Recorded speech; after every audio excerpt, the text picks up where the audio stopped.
Hey guys, welcome back to the channel. This is a story about what if Naruto was summoned by Weiss rwby. Before I start, please support for more amazing content, and do consider subscribing to my channel and share this video with your friends. This is written by AzureFlameXIIIGod and link in description and support writer. Let's start the video. Chapter 1, A Whirlpool of Emotions. Weiss, heiress to the Schnee Dust Company, took a deep breath. She exhaled once her lungs filled to capacity. She repeated the action. Again. Her shoulders were rigid, spine straight as a pole, fingers fidgety to the point of losing any semblance of a grip on either hand. She needed to ease up. Terribly so. She looked at her mirror. Her white hair was combed flawlessly. No stray strand out of place. Her off-centered ponytail was well cared for and was decorated with her tiny tiara. Her pale, porcelain skin was not marred with any dirt or any other messes. Her piercing snowy blue eyes quivered ever so slightly as she adjusted her collared bolero jacket. Its pale blue design transitioned to a more vibrant deep version at the sleeve while sprinkled with small cuts that revealed the inner layer of white underneath the petal-like sleeves.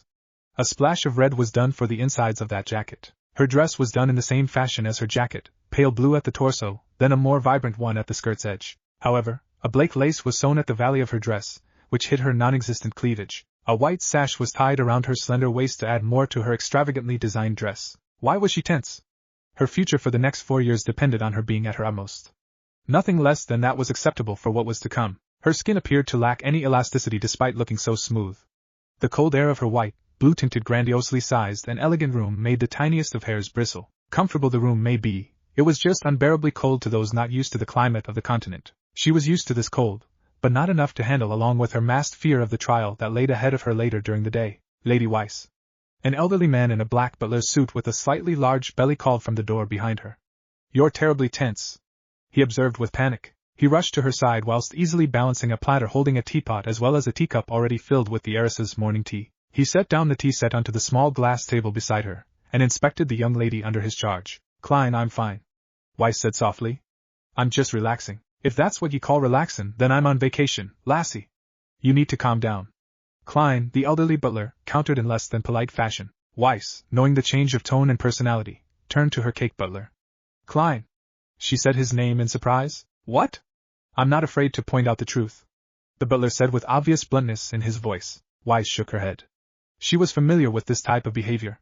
Whenever there was something her butler disliked, the rude one came out to talk. However, it wasn't always true considering the main personality had a semblance of control in terms of keeping a proper decorum in his role as a servant to House Schnee. But Klein had no qualms expressing himself to her. Weiss looked towards her bed, where her weapon case sat untouched.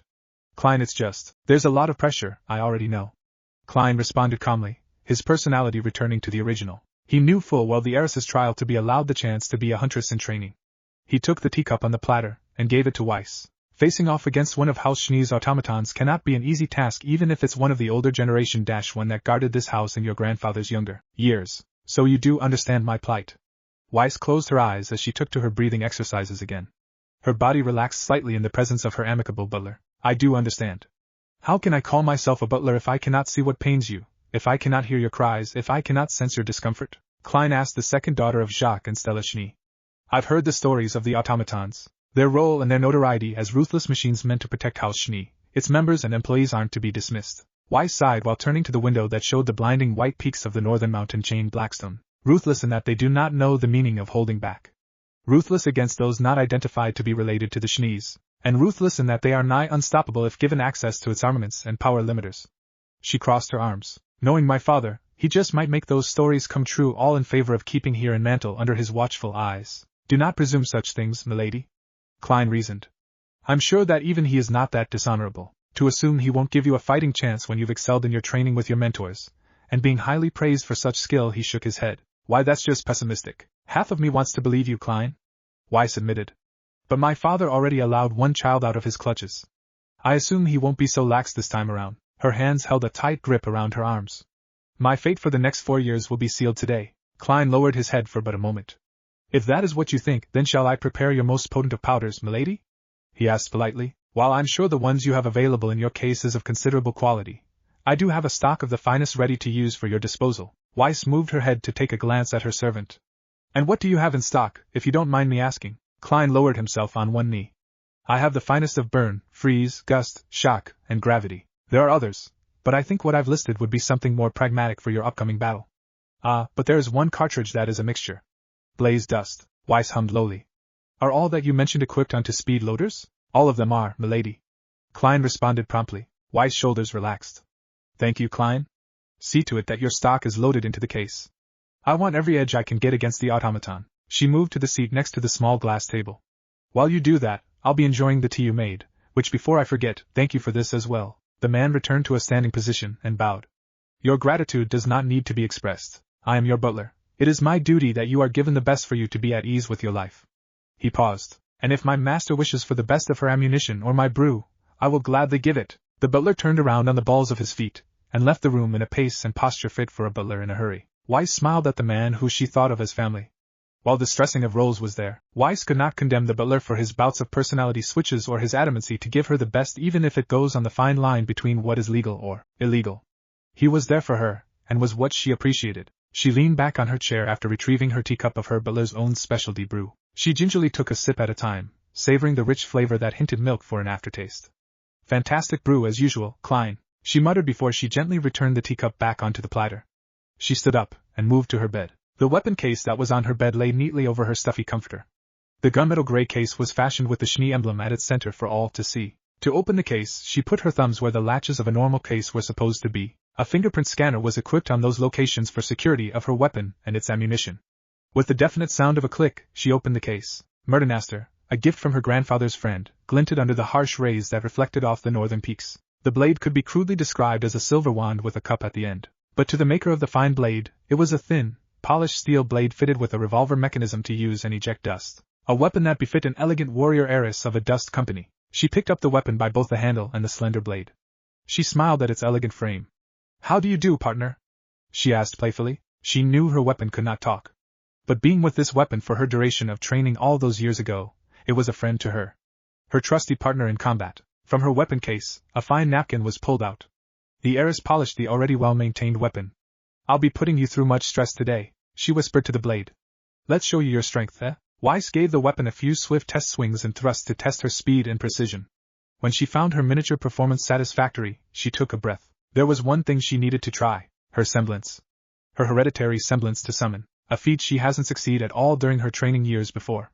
But there was a small hope. She visited her grandfather a month ago in his own estate, a house separate to the main house hidden in the northern peaks.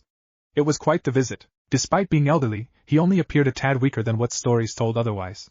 He taught her many defensive techniques meant for her slim build during her visit. He looked awkward performing them due to his old age and overall rigidness in his body, but Weiss understood the motions. In her opinion, the most valuable lesson he gave her was a tiny mantra to help her focus on summoning. A mantra that even her grandfather used when he first discovered the ability to summon. She was forever grateful, but to this day, even after daily attempts, Weiss failed to summon something.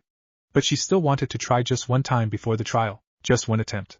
She pointed Murdernaster to the floor in front of her, and focused her aura. The emblem of the Schnees emerged on the floor. The glyph, a snowflake in shape, bore swords at cardinal points. It was different, she noted.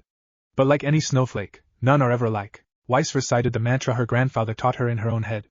In her deep focus, her aura manifested while the glyph gradually spun faster in a clockwise manner. The more she used aura, the faster the rotation.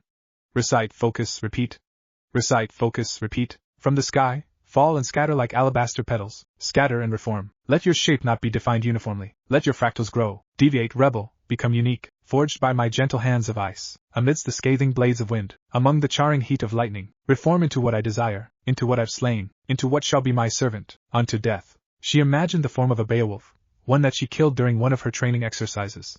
She made sure to take in the image of it. All its features were noted. Its mask with the design that came along with it, its size, its fiercely sharp nails, and right down to the last spine that ran along its back. But even with all that focus, the strain was the main obstacle. Weiss hated the strain. She was meant for finesse in combat, not meant for heavy hitting. When she felt that painful tug on her aura, she immediately stopped. That was her problem. She never attempted to exceed the limits. She was satisfied in her own strength that she unconsciously felt no need to summon, while her physical excuse was that it was a taxing process. Yes, it was taxing, but even her grandfather said that repeated practice while performing her utmost was key. It was a tiny detail that the heiress never took to heart, so when the glyph disappeared, Weiss never felt too disappointed. She thought it was an expected result. She thought that her efforts were wasted, that maybe the summoning skill wasn't passed down to her. This and any other reason was made to dampen the true impact of her failure. It wasn't even called failure in her mind. It was another setback. Yes. A setback is what she called it despite not even truly making the effort. To outside perspectives, her effort was like picking up a pencil, but never writing anything down on paper. Maybe someday, she said. A knock on her door alerted her to a visitor. Lady Schnee? I have the dust, Weiss said. Come in, Klein. Her right hand motioned the butler to enter. Come. Let's get this case fitted with everything I need. As you wish, milady. Two young men stood facing each other. Both bore haggard, ragged, and driven expressions on their face while their bodies appeared shaky and fatigued. Both pushed each other to the utmost limit they possessed. But they cared little for that. They needed to use more of which they had none to speak of. All the strength they had was lost, thrown against each other in the hopes of gaining victory over the other. However, one desired death for his opponent. He desired death so that he was alone. So that none could oppose him. So that everyone else was unified against the common enemy himself.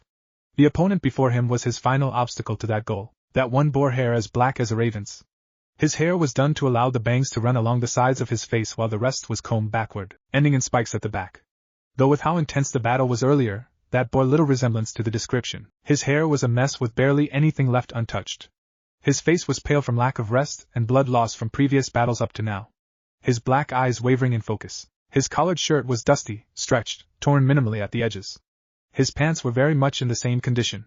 His sandals tried their best to stay on. The other bore hair that was golden blonde fashioned into spikes. A metal-plated headband was worn over his forehead as both a piece of his uniform and as a means to hold together his wild hair. His blue eyes were heavy, while his face showed a visible loss of tint to his skin tone.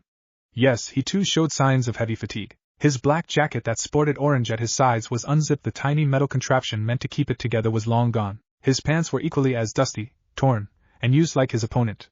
This one's sandals were still firmly fit to his feet. The one that bore raven hair outstretched his left hand. From that hand, a small crackle of electricity emerged. Not even a minute later, a full crackle of lightning erupted as that energy enveloped his hand. The crackle turned into 1,000 chirping birds. Get it through your thick skull, he snarled. Just die. He pushed forward. Something struck his chin, sending his head skywards. He got a moment to glance at it. A foot struck him. That very same foot came down like an axe, and pinned him onto the muddy ground, splashing dirt and muddy water up into the air from the impact. His attack that covered his left hand exploded the area of ground it made contact with. The blonde pounced on his downed opponent, but was kicked on the chest. The impact made the blonde explode into white smoke. Another blonde appeared to his right, and the downed fighter responded by throwing shuriken at him.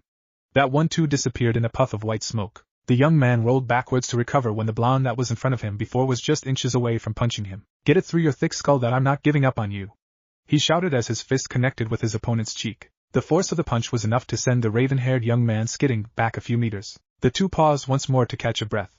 The one with black hair talked first. You still have enough to make clones? Right back at ya.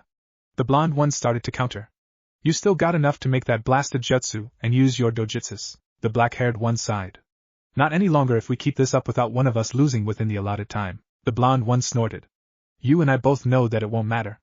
Even running on fumes, we're still going to beat each other into the ground. The pair weren't amused by the situation at all. This was a battle of attrition with will as the driving force. Neither desired to submit to the other. Moreover, either were willing to stop even when they were at their weakest. A clash of two individual powers equal in strength and versatility with wills immeasurable to those of others. Stubborn was what they were. The two launched themselves at each other. Both launched attacks that carried all of their weight in them. There was no need to dodge, to block, to parry, just brute force. One punched, the other returned it with equal fervor. One kicked, the other followed suit with a stronger blow. The sounds of crunched flesh and cracked bones echoed in the gorge that was once a waterfall.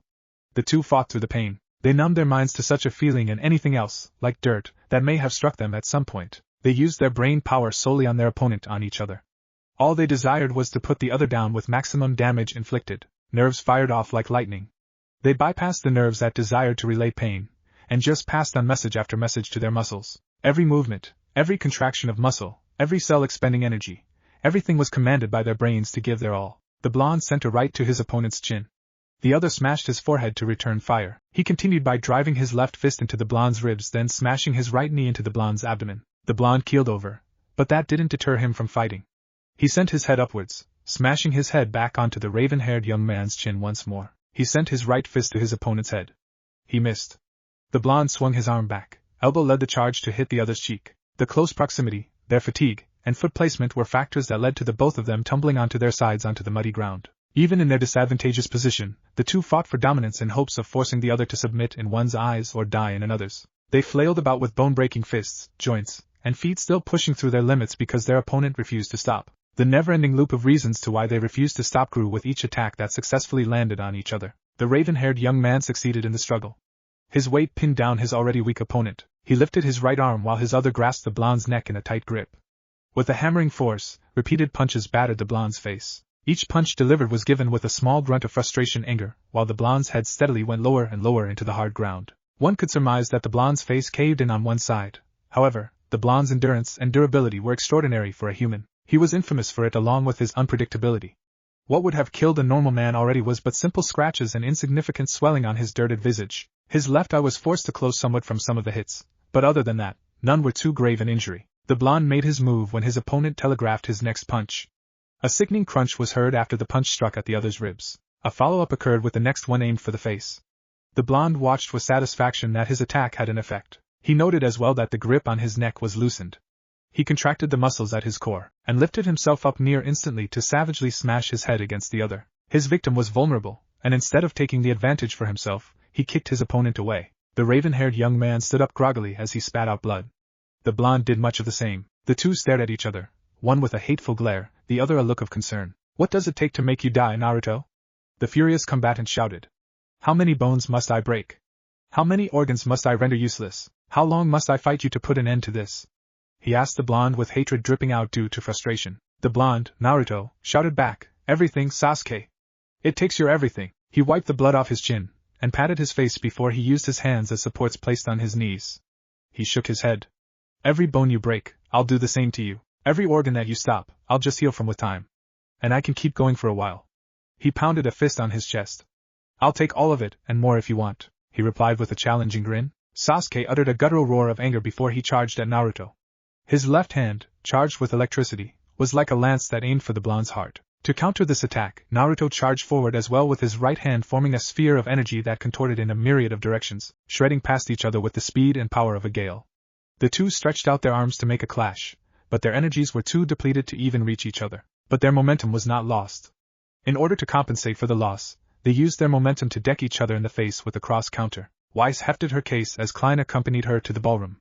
The icy white walls reflected light too well, reflecting rays towards the ceiling like some false light source. The carpeted floor muffled their footsteps, hiding their slow pace from anybody that may have listened for their arrival. As they trudged through the massive, empty white hallways, Weiss felt her footsteps become heavy and sluggish. It wasn't because she was tired or anything of the sort, just a case of the jitters. Klein noticed this, and expressed his faith in her. "Stand tall and proud, Lady Weiss.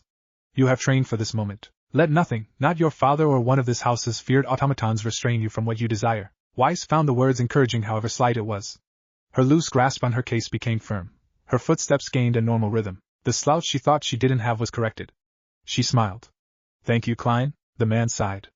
"I said before that your gratitude need not be expressed. I know. And that is why I must for you to acknowledge it," Weiss explained. The pair continued their trek towards the ballroom without little delay and obstacles in their path. Any servants that they may have met stood by a wall and bowed to the heiress. The ballroom door was grand in both size and its aesthetics. It was made from marble.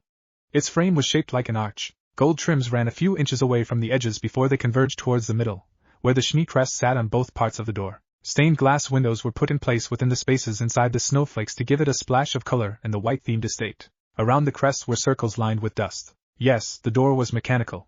For what reason? Precaution, of course. Klein opened the door leading into the ballroom by using the hand scanner off to the side. The door opened much like a normal double door. As it opened, one could hear the hydraulics pumping to heft the marble door out of the way. Weiss and her butler entered the grand room to see an audience before them. One was a sharply dressed man in a white jacket, navy blue collared shirt with a white tie fitted under the collar, and white slacks. The blue dress shoes were one of the few aside from the shirt to betray the white theme he had. His slicked back gray hair and his thick mustache were his more defining facial features, while his height, his slim frame, and his straight and broad shoulders others. His eyes held an almost perpetual glare with how narrow they always were. Weiss noted that at this moment, the man hadn't betrayed that trend. Weiss curtsied. Klein bowed. "Father/Master Jacques." The pair respectively greeted the man of the house. Weiss. "It's not too late to turn around now." The elder Shmi spoke with a buttery tone. "I don't mind it at all if you choose to change your mind. Our automatons are quite formidable, as you know." Weiss resisted to give a glare. She insisted on a calm and collected approach with her father. I will not cower away from this trial, father, she spoke confidently as she lowered her case onto the floor. It's against my honor as a Shnee to run from adversity, and that is why I must continue with the trial. One that you demanded I have as a prerequisite to learn outside the kingdom. Demand is such a harsh word, dear sister, said the second person that would spectate on Weiss' trial. Weiss looked to the one who called her sister. It was an equally well-dressed young man with white hair, but instead of a suit, he wore a off-purple or a navy blue vest over a white-collared short-sleeved shirt, and instead of white slacks like the father wore, he wore a contrasting black pair, same for his shoes. His physique was similar to his father's, but lacked the height. She asked, and what would you call it, Whitley? A request. The youngest sibling replied. Demand implies our father is a tyrant. Weiss hid anything on her face that may have shown that she agreed with the description. I, for one, believe he's just doing whatever it takes to benefit the family. Weiss crossed her arms. And how does me accepting the offer to turn around benefit me, brother? Whitley shrugged his shoulders as if the answer to that was obvious. You could have the best mentors money could buy. Access to knowledge and skill past your own current level would be as easy with the swipe of a lean card, he said gleefully. You would be in a kingdom familiar to you, where the local dangers are known. If you were in foreign land, there's no telling what you might face. Weiss found it cute her brother tried to act concerned.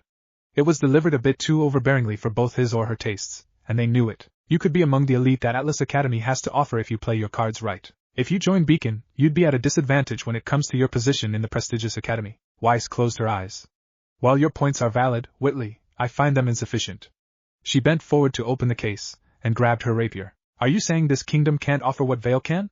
Shock asked his second daughter. Is Atlas that terrible a choice, Weiss? No. Then why? Weiss pointed her rapier at her father. Because I don't want to be stuck in one place while I'm still young, she responded firmly. Sitting around in your office, looking at numbers, playing your political games to further your own interests. Weiss' grip on her weapon tightened. I want to see the world for myself, not as you do. Before I'm given the role as the head of the company, I wish to stake claim on the life I own, but that was what she wanted to express. It was but a thought that lingered in her head. Freedom to speak that much about what's bottled up in her heart was a poison for her, a poison that would only end in her being cooped up in this lifeless castle with nothing to her benefit other than her father's. She outwardly responded with silence. Shock frowned imperceptibly. Very well. I shall respect your choice, Weiss. He paused to let his words sink in. But keep in mind that I'll be sure to keep the Shnee family name proud with my achievements, father. Weiss reassured by interrupting. But can we move things along now? I'm sure all this idle talk must be grating for a businessman like yourself. Shock resisted a growl due to the impudence his daughter showed. But he knew better than to lash out at such a critical point. If he did, it would further drive his daughter away. Further desire to stay away from him out of his control. He hated things out of his control. He compared the situation to catching fish. Too much tension, and the fish would get away. Give the line some slack, and then reel it in. Rinse and repeat. It was obvious who was the fisherman and who was the fish in this.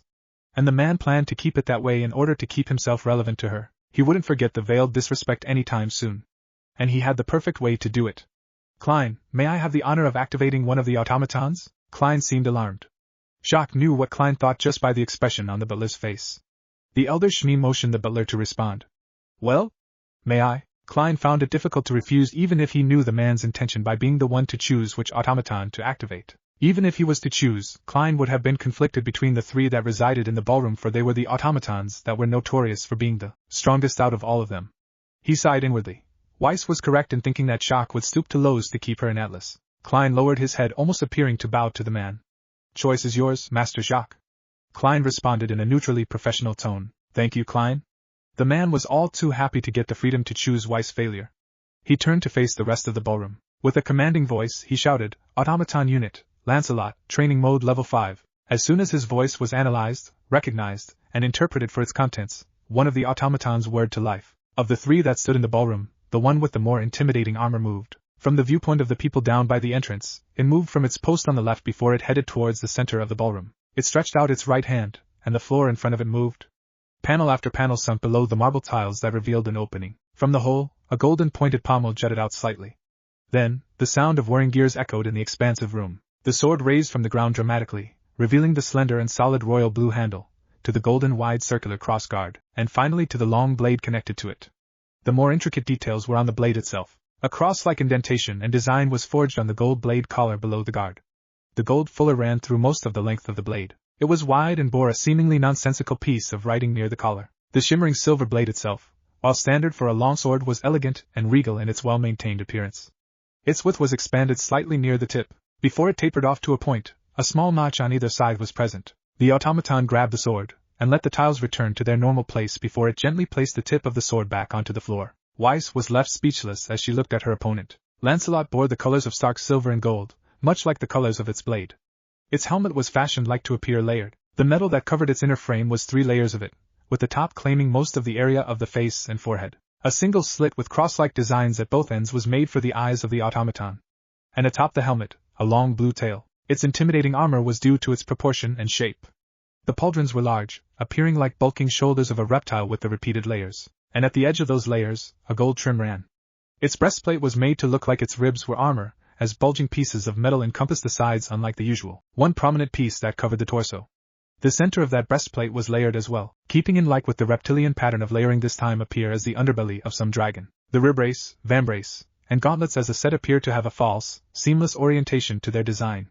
No one could see the opening for the joints. The folds, or the skirt plates that protected the thighs were simple in design, but effectively placed. The knee pads and greaves were more intricate as the former was gold in the shape of a dragon's crest while the latter was white with gold trims. The sabatons were generalized, but a small gold piece covered the ankle joints, and a pair of gold heels lifted the automaton's height by 1/3 of a meter. Well, Weiss? Are you ready to face one of Arthur's knights? Jock mockingly asked his daughter. If you are to enroll to Beacon, this is the obstacle in your path. Weiss inspected the automaton before her, searching for weaknesses in its form. So it seems, father. She took the dust-loaded speed loaders in the case, and placed them in between her fingers. A very dangerous obstacle in my path. She nodded slightly, almost amused by the situation. The stress and nervousness that plagued her earlier was gone. She was at ease. For her opponent was her favorite automaton. Ever since she planted the idea in herself that she wanted to learn how to fight, she used the immovable construct as an inspiration. Romantic dreams of duels with the Titanic Sentinel invaded her nights constantly. Each time she trained, her mentors would berate her for her childish eagerness, but she could not help it.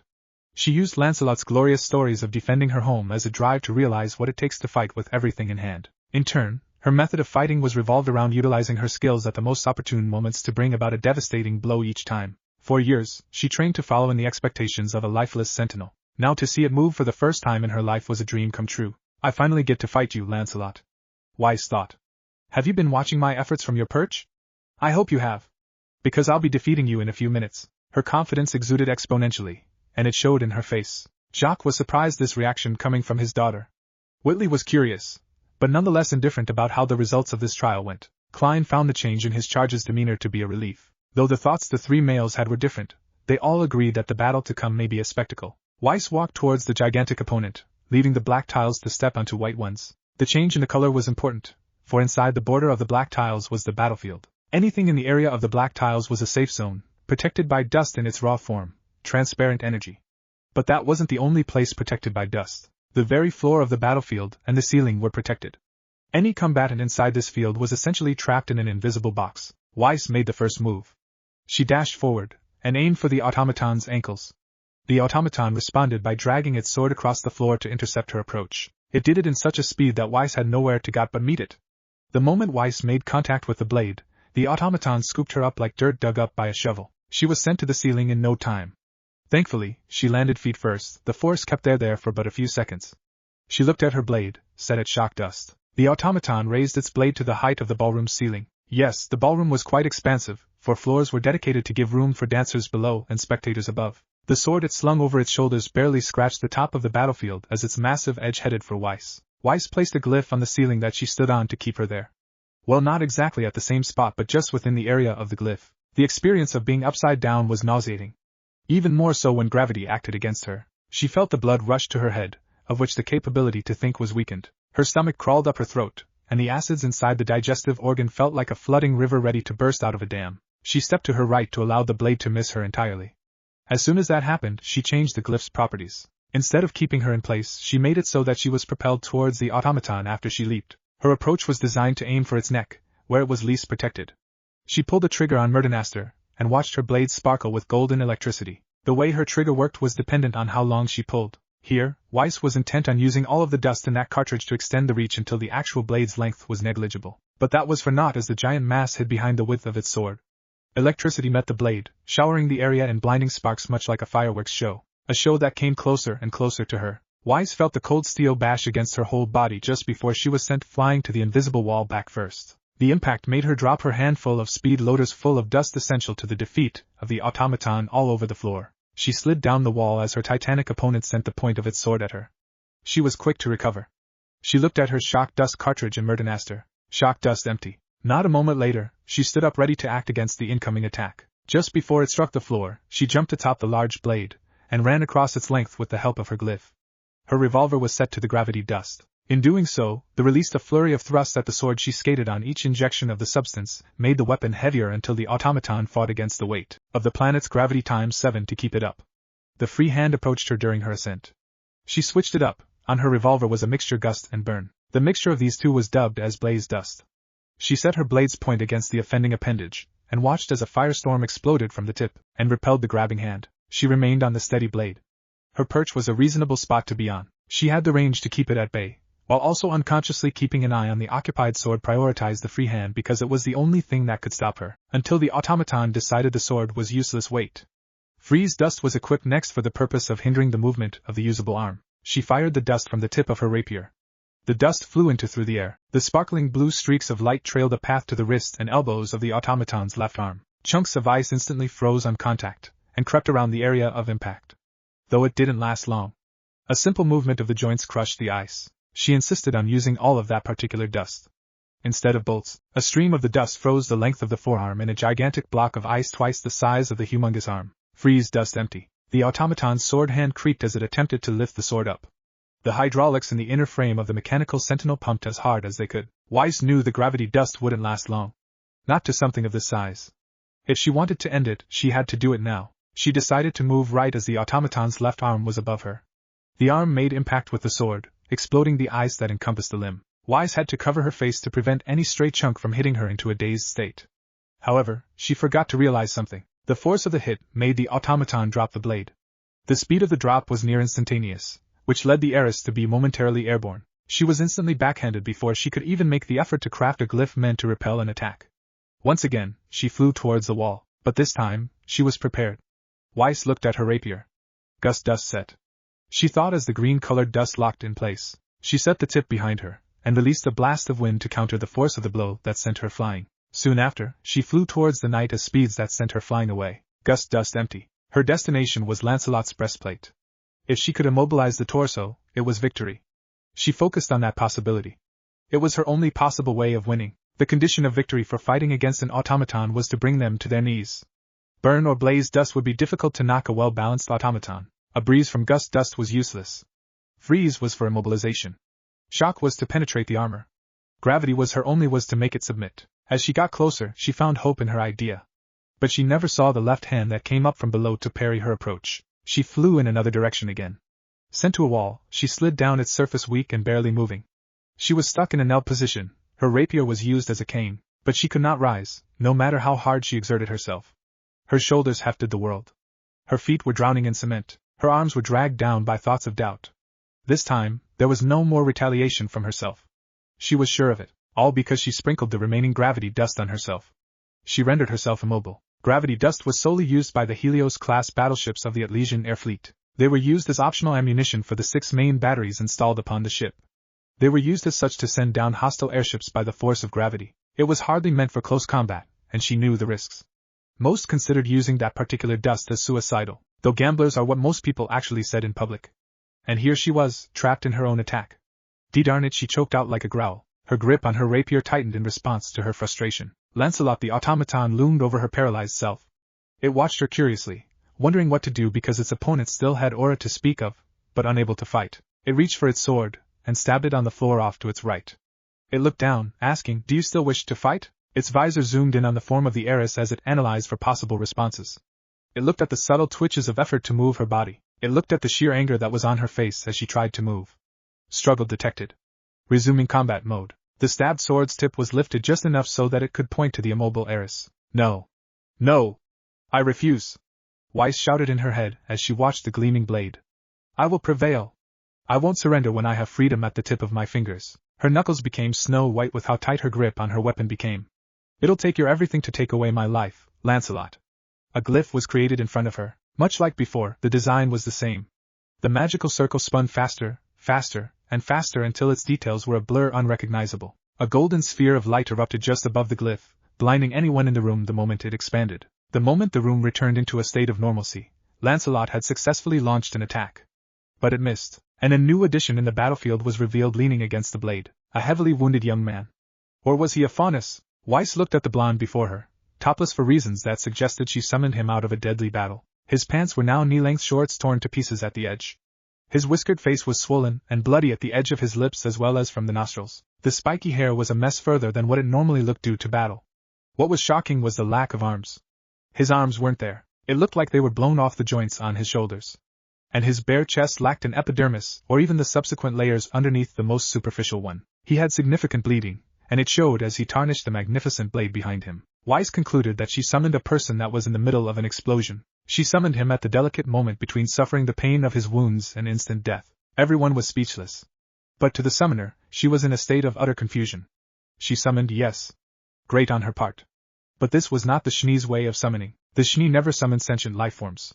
And they only summoned the forms of the enemies they defeated. So why did a ragged, bloody, and essentially dying human being / faunus emerge from her summoning glyph? She then got it through her confused head that summoned a dead man both figuratively and literally into battle. The blonde spoke. I'm a doko and I are you know? Weiss surmised it was a question regarding where he was. His eyes scanned his left and right until he faced her. Yukiheim, Daijobi Desuka? Weiss was confused further. She did not understand him. The best she could do was analyze his reactions, and his face was quite expressive in doing so. She found his next sentence to be another question aimed at her. She watched his blue eyes fill with worry for who he stared at. Worry for her. Not himself. Gee, get out of here! She shouted at him. You'll die. Unfortunately, the gravity dust still held some form of power over her. But it was weakening for sure. He looked at her puzzlingly before he looked at what was behind him. He was clearly surprised. He snapped his head towards her. Chatamata kudasai, Yukiheim, or wakore o shirori shimasu. Naruto found himself in a bind. Kurama, you got any chakra in you for a fight like this? I find it strange that you're not wondering how we got here. There was a voice that answered inside the young man's head. But yes, I've gathered enough to make churka arms, use a few justice, and or one large Rasengan. Gonna need you to be a bit more liberal with chakra use, Kurama. Especially for the Rasengan. Naruto replied. We got ourselves something that has the size of Susanoo, and I think something along the defensive capabilities of it. If you're doing all of that, then I'll be forced to go to sleep for a few days. Kurama warned. I might not be able to get you out of a bind in this unfamiliar place. No worries. Something tells me we're going to stay alive. Be sure to give whatever that thing is some hell then, Naruto. And make sure that girl in front of you is safe while you do it. Gotcha, partner. Weiss looked at the young man. His expressions minutely changed. An internal conversation. It was a few seconds, but it was enough to tell her that he had already made a move. He turned around and lifted his right foot, which glowed a fiery golden orange. He kicked the blade and sent Lancelot's blade flying back. Had the automaton not kept a firm grip, it would have been sent to the other side of the room. He jumped up to reach Lancelot's head. Much like his foot, the entirety of his head was engulfed in that golden-orange aura just before he made contact with Lancelot's helmet. The impact sent the automaton stumbling backwards. He looked satisfied with the attack, though her failed to notice the following move, and was blindsided when his airborne self was struck by the flat end of the gigantic blade the moment the automaton turned for a full 360. He was sent towards the direction of the ballroom entrance in the same fashion as she did. He would have struck the invisible wall like a starfish had he not lost his arms prior to this battle. Weiss hated the image that she planted in her head. But then a terrifying thought occurred. That glow around him, that was aura, right? She asked herself. Then why has he lost his limbs if he still has aura to use? She watched the young man / faunus slide down to the floor. He was on his knees, slumped over, most likely due to pain. Lancelot hefted its sword above its head just before it swung the blade down on the young wounded individual. But it never connected. Two arms stopped it just before it could cleave his body into two. Weiss was baffled as she did a double take. Two arms made from the same color of aura that she saw him use moments ago. The only difference was that his whole body was coated in it, and to make things even more confusing, it took the form of a human-sized nine-tailed fox. He set the blade aside, then jumped with alarming takeoff speed. His left arm struck the automaton's head. The other followed. The cannon-like impacts made visible effects to the giant knight's stance, which consisted to stumbling backwards. Gravity took hold of the aura-cladded summon.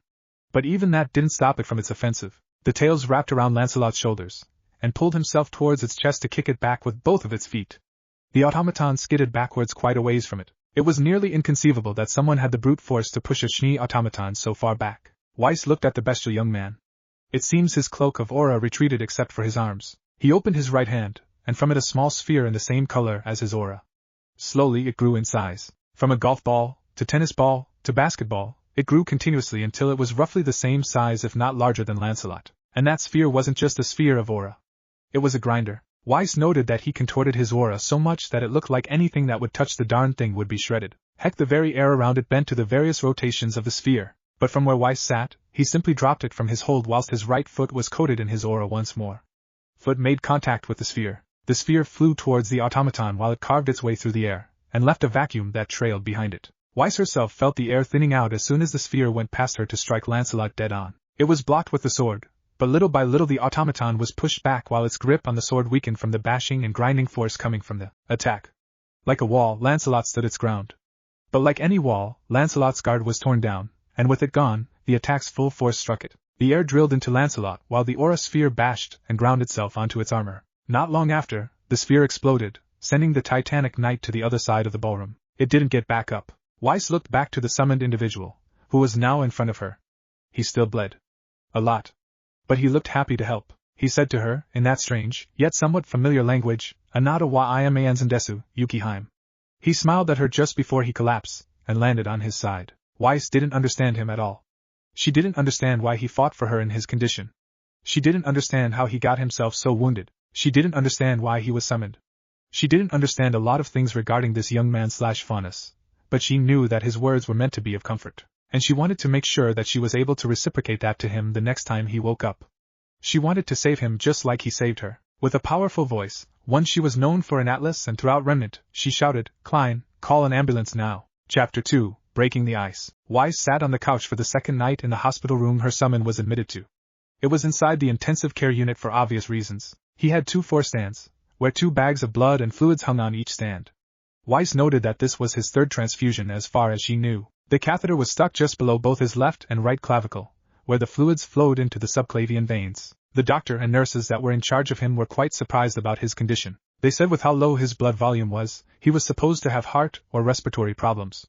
Either or didn't really matter, he should have died regardless. Yet they complimented his sheer tenacity to live, and that he had the strength to fight with wounds like he sported. Though that was not all they praised, his healing rate was something to behold.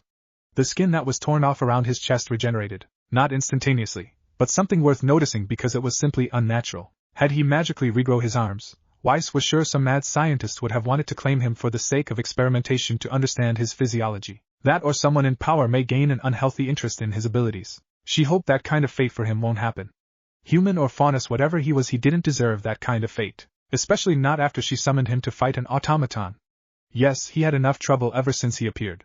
No need to bring any more to him. Weiss, a voice called from the door. The heiress watched the doorway, not surprised who came to see her. She took one glance at the warrior she summoned sleeping relatively peacefully before she stood up from the couch. She walked out as quietly as possible should her own action be a reason for his premature awakening. Out the door, she asked, "What is it, father?" We need to have a talk about the trial." Jock said. "I won." Weiss drove the point in like a stake. "Your summon won for you," Jock pointed out. "Had you not done that, you surely would have lost," he countered. Weiss shook her head. She expected this conversation to happen yesterday, or the day of the trial. "Did that take you 2 whole days to say, father?" she asked. "I won. We are not talking about possibilities." Weiss' voice was firm as she glared at her father. Her fists clenched and shook imperceptibly. "Victory, whether I was at a disadvantage or not, is still a victory. You cannot tell me otherwise, father." Her firm stance on the issue was driven further. "You wanted me to fight Lancelot. I defeated it with the tools at my disposal." She took a step forward while she dug an index finger into her father's suit. "Do not dare to delegitimize my victory," she growled. She took a step back. Jock saw the fire burn in his daughter's eyes. His eyes twitched at such a firm stance his daughter took. Rebellion was rooted deep in her words. He despised it. "You dare dash." "I don't dare, father," Weiss responded coldly. "It is my right to enroll in a foreign academy that you dare to challenge." She reminded her father of what his words meant. "It is I who should be asking you that very question you were trying to ask since you dare to defy your own words." Jock kept a tranquil fury inside of him. "I am your father, and I can choose to renounce my words," he threatened while he kept a firm grip on of Weiss' shoulders. "You will listen, and you will heed my words, young lady," he snarled. "Your actions will breed fatal consequences, can't you see?" Weiss kept a cold stare. "Fatal consequences in terms of my life and those around me? Or fatal consequences for your business?" She questioned her father rhetorically. He didn't answer. She continued anyway. I am well aware that I am going to be in life-threatening situations. That is what is in the job description of a huntsman or huntress. But do you know the beauty of it? I am not alone in that life-threatening struggle. I will have teammates. Allies. People that will help me, just like my summon did. She poked her father's forehead. I am a fool, but armed with knowledge that I can use to survive and prosper outside the walls of the kingdom. To grow into my own person is my aim in this. Her voice's volume lowered. However, knowing you, I think you care more about making money than the growth of. Jacques released his hand from Weiss' shoulder to pull it back and whip it towards her. The father would have successfully landed the fierce backhanded slap to the face had someone not interrupted the motion. That's far enough, father. A womanly voice said. Said woman had hair white as snow with a bang that ran along the right side of her face while the rest was tied in a bun slightly off-center to the left. Her icy blue eyes glared at the man she called father. She wore a white coat with slits on the upper arms to show off her creamy fair skin. Moreover, at the end of it, black gloves ran just a little past the wrists. Inside the coat, she wore a navy blue vest over a white sleeveless shirt frilled up at the center. At the end of the coat's collars, a red brooch was adorned front and center. Going down, the coat's tails ended just past the knees while the white pants were covered by gray thigh-high boots that incorporated garters on both legs. All in all, an outfit appropriate for the sophisticated Elysian specialist. Winter! Jacques exclaimed in surprise. He tried to wriggle the offending hand out of the daughter's grip, but failed repeatedly. The woman's training with the Elysian army proved to show her physical strength. You will defy your father the act of disciplining a child? I will allow you to discipline when it is necessary, father. Winter spoke. But when it is you in the wrong, I must show my support for the one in the right. Her grip tightened. Weiss has informed me of her task in order to enroll into Beacon, she said as a matter of fact. Jacques did not visibly react. Her task was to defeat an automaton, which she did with the aid of her semblance. Her eyes narrowed into a cold glare, a harsher one compared to the younger sibling. And yet here I am hearing you persuade her into reconsidering, then outright threatening to relinquish your promise upon the first sign of disrespect and rebellion. Jacques growled. It is a slight. A slight to my standing as your father. He defended his position. I cannot allow such emotions and habits to form. It is my duty to stamp out such feelings, and you're hindering in that duty, Winter. And what of the slight to your daughter? Winter countered. Isn't the duty of the parent to enrich his or her child by promoting growth, independence, and so on? Winter pushed her father away slightly. You would stifle her growth with false progress when instead you should be encouraging her to experience hardship. I want her safe. Jacques shouted. You want her in a leash while she's locked in a cage? Winter countered with tranquil fury. Jacques' face twisted into that of a madman. The insinuation that his eldest blatantly said was a heavier blow than what Weiss told earlier. Slander, he accused his eldest child. You would have me be painted as the villain when the real threat is out there. He pointed to no specific direction, but the two daughters knew what their father meant. The Grimm, I have no fear for. But the Fawn? You will die at their hands, Weiss. Jacques snarled the warning. The Grimm are mindless. Faunas have minds to use. Isn't that why I'm going to an academy that teaches me how to fight? Weiss asked rhetorically. And when has an academy like that ever teach you how to fight against pragmatism? Jacques questioned. His eyes narrowed as they attempted to pierce through Weiss' thick skull. His knuckles became snow white with the lack of blood flowing into his clenched fists. When have they taught that a human or faunus has the capability of using anything and everything to win? That there is no such thing as an honorable battle? That everything is free game to achieve victory? His question lacked an answer, but he continued to ask anyway. The real world isn't an arena, nor is it the wilderness carefully watched by guardians so that you can learn to survive. The man's form became stiffer while his eyes twitched. The real world is where the strong live, and the weak die. It's where the cunning prosper, and the fools flounder. It's where the selfish succeeds, and the selfless collapse. His throat burned. Hate seeped out of his mouth. You want to go against your father? Very well, have it your way. He furiously turned around. Good luck fighting the mindless Grimm and the devious white fan that will inevitably make an attempt for your life. I will have no part in it other than supplying for what you need. He shouted at his youngest daughter as he left the premises. Those that saw the altercation made sure to steer clear of the irritated man. They also made sure to keep their nose out of that trouble. The man had the money and the drive to ruin someone who pissed him off, and it showed. Still, they felt sorry for the heiress because the young woman fell short of being disowned. Saying those words were like an invite to kill the heiress. Winter wished she had the ability to shoot lasers from her eyes. She wanted her cold death glare to pierce right through her father's skull for that rash decision. And knowing him, he wouldn't take back his words. But that's not the main thing to worry about. Weiss was the one Winter had to focus on. The elder sister turned and said, You are not at fault, Weiss. Defending your right to something father promised was appropriate. Winter looked at her sister, stiff as a block of ice. Her expression blank like a clean piece of paper. Weiss? Weiss? Winter placed a hand on her sister's cheek. Come now, don't let father's words strike fear in you. Weiss glanced upwards to face her sister before she shook her head. I'm not, she assured. But father does have a point about the threats. The threats are real, and I'm a novice. The Grimm have their numbers and their strength, but that is all they really need to win. Our family's enemies will use anything to win, from traps to meat shields. I can clearly see them being able to do it. Weiss shook her head. I'll likely not survive the year lest I wise up and grow stronger to protect myself. She closed her eyes and calmed herself.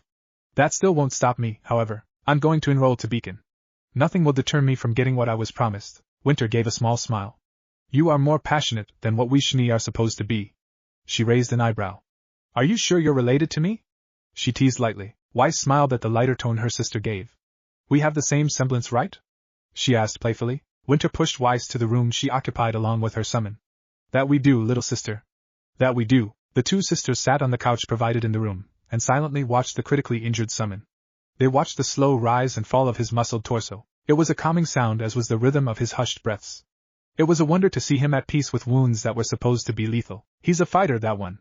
Winter muttered as a praise. He's one that invites curiosity. Weiss said to her sister. His background is a mystery, his language is different, and his strength is unique. The younger Schnee reminisced about their first meeting. She reminded herself of that voice so odd, accent so thick that she guessed that he was part of a nomadic tribe that did not mingle with modern society. But that wasn't a possibility. Most, if not all of the land masses of Remnant have been charted. No nomadic tribe could hide in this day and age. They could move anywhere they wished and as far as they wished, but at some point they had to meet civilization. An exchange of knowledge, resources, and others had to happen. It was an inevitable occurrence. Curiosity indeed. Winter agreed. To have someone capable of stopping one automaton in such a state is worth investigating. However, the woman trailed off. She made a small glance towards her younger sibling before returning her gaze to the male. The actual summoning is far more intriguing. Weiss looked to her sister. I don't understand where you're going with this. I summoned him, yes? She asked for clarity. You did summon him. Winter did not dispute what her eyes saw in the video the ballroom cameras showed. Klein was all too eager to show her what transpired. It was certainly not the conventional way to summon. Not in the Schnee standard. The problem is that the fundamental characteristics of a Schnee summon conflicts with your act. Weiss looked down at her boots. Oh. She uttered, fully understanding where the conversation was headed. A Schnee's version of summoning is comparatively a form of necromancy, summoning the defeated enemies to fight for us. She said. What I did was something unnatural, out of place. I summoned. You summoned a living being. Winter interjected bluntly. She crossed her arms while her expression slowly wrinkled to show her frustration of the situation. You summoned in a way that has never been done before. It's quite interesting. However, he himself is not a summon. How can you say that? Weiss demanded to know the reason. Didn't I call for him? Is that not what a summon is defined as? Winter gave a look that delivered the traditional Schnee glare/stare. A summon in this sense is a call for a being with a temporary existence. She said, we Schnee summon the beings we've defeated, but they never stay in this realm forever. They disappear into nothing. But in this case, you summoned a living being from who knows where. At some point, if the young man was a summon, he would have disappeared to wherever he was from. She shook her head. Yet it's been 2 days without any sign of him ever returning. Weiss compacted herself. She wanted to curl up into a ball for being lectured about the situation in such a way. It felt like learning all about it from the start. Is that so? She asked weakly. Are there any other characteristics that say that he isn't a summon? One obvious thing. What is it? The fact that you're not exhausted. Winter replied. Huh. Weiss raised an eyebrow, unsure of what to make of that. Winter expanded upon the answer. Summoning is a continuous action. Aura feeds the summon to keep it corporeal. The longer in battle, the more aura you lose to keep the summon in play. She crinkled her nose while still trying to determine what to make of this series of circumstances. It's been 2 days since he's been summoned, yet you've not shown any symptoms of aura depletion. She took a breath. That is why I am adamant to categorize him as not a summon even if you truly did call for him. Then what have I done? Winter fell silent for a minute. That I do not know. She admitted to her younger sibling. What I can theorize is that you made your glyph an anchor to a certain section of space and time that he occupied, and during the act of summoning, a rift was made, and was pulled in by your glyph. An imperceptible frown crept out of her lips. She made her left hand caress the top of Weiss' head. Whatever happened moments before you summoned him, you did it before the point of no return, that is to say you saved him from death. Weighing the pros and cons of your interference, I'd say his life being saved is far better than returning him from whence he came. Weiss looked at the young man/faunus that saved her. I see. She took a long pause as she let her mind comprehend her elder sister's words. To Weiss, it appeared that the one she summoned wouldn't be able to return home. She was supposed to be the anchor, yet he wasn't dependent on her to stay in this world, but he was crippled. How does anyone expect him to live with the lack of a pair of essential limbs? From his performance alone, Weiss knew he was a fighter, so how would he fight? He could just waste his aura like he did before. But she didn't want that kind of wasteful life. She wanted him to be efficient. He needed to be complete. If he stays, is there any way to request for prosthetics? The military-grade kind? Weiss questioned her militaristic sister. You ask a great deal, Weiss, Winter said firmly. Her caressing hand withdrew to be placed on her knee that crossed over a leg. One arm I can request. There's a high chance he can get one. 2 arms is another matter. She shook her head. I'd say it's an impossibility to obtain 2 because of the waste of taxpayer money, time, engineers, and designers to make a custom pair. Weiss was ready to say something, but Winter put a stop to it. Think of it this way, Weiss. The Elysian military will not give a weapon to someone not within their ranks. Treat it as a sign of caution to not give something that can be used against them, and treat it as a form of exclusive benefit to the members of the military. In the eyes of the military, an outsider obtaining 1 arm is a show of generosity. Obtaining 2 is a sign of betrayal to the military and blind trust for the receiver. Betrayal and blind trust? Weiss repeated. She looked down to her lap the moment she understood. Her hands slowly clenched into fists. So at best you can vouch for 1. Winter closed her eyes just as she grunted. At worst none, she said lowly. The 2 sisters fell silent. The older was frustrated that she couldn't do more to help. She wanted to give the young man a pair of arms as well. He saved her younger sister. He deserved to have arms again. The younger one felt like she damned the person she summoned. She felt terrible that she was powerless to return him into his complete self. The 2 sisters perked their ears when they heard a shuffle in the direction of the hospital bed. Slowly, the shuffles increased in frequency and volume. A raspy groan was let out. The 2 looked at the young man, and saw that his eyelids fluttered weakly. He looked to be in the middle of waking up. Winter stood up to check on him to make sure he was showing signs of consciousness. When she saw the blue irises of his eyes locked on with hers, she was sure. She pressed a button on the side of the bed to call for a nurse. Surprisingly, the response time was quick, just under a minute. The nurse asked what was going on. Winter simply pointed to the young man that was at the threshold of consciousness. The nurse immediately understood, and went to go call for a doctor at the bedside phone. Excuse me, ma'am, but you're to be out of the room for the checkup. Your sister too, said the nurse. A precaution set up by General Ironwood. General Ironwood? Winter repeated just before she crossed her arms. Such an act did befit the personality of her superior. Still why? The nurse shook his head. I don't know, ma'am. I'm just relaying the message. The Schnee sisters frowned. But they ultimately relented to the order. Though it didn't mean that they had to be far from the door. Naruto's view was blurred. He could make out shapes and colors, but that was it. He guessed that it was because of the lack of blood in his system as well as his return from unconsciousness for how long it was. It was already bad enough that he lacked clarity in his vision, then a guy shoved a flashlight right at his eyes. It stung. Follow the light. He heard the guy doctor most likely command to him.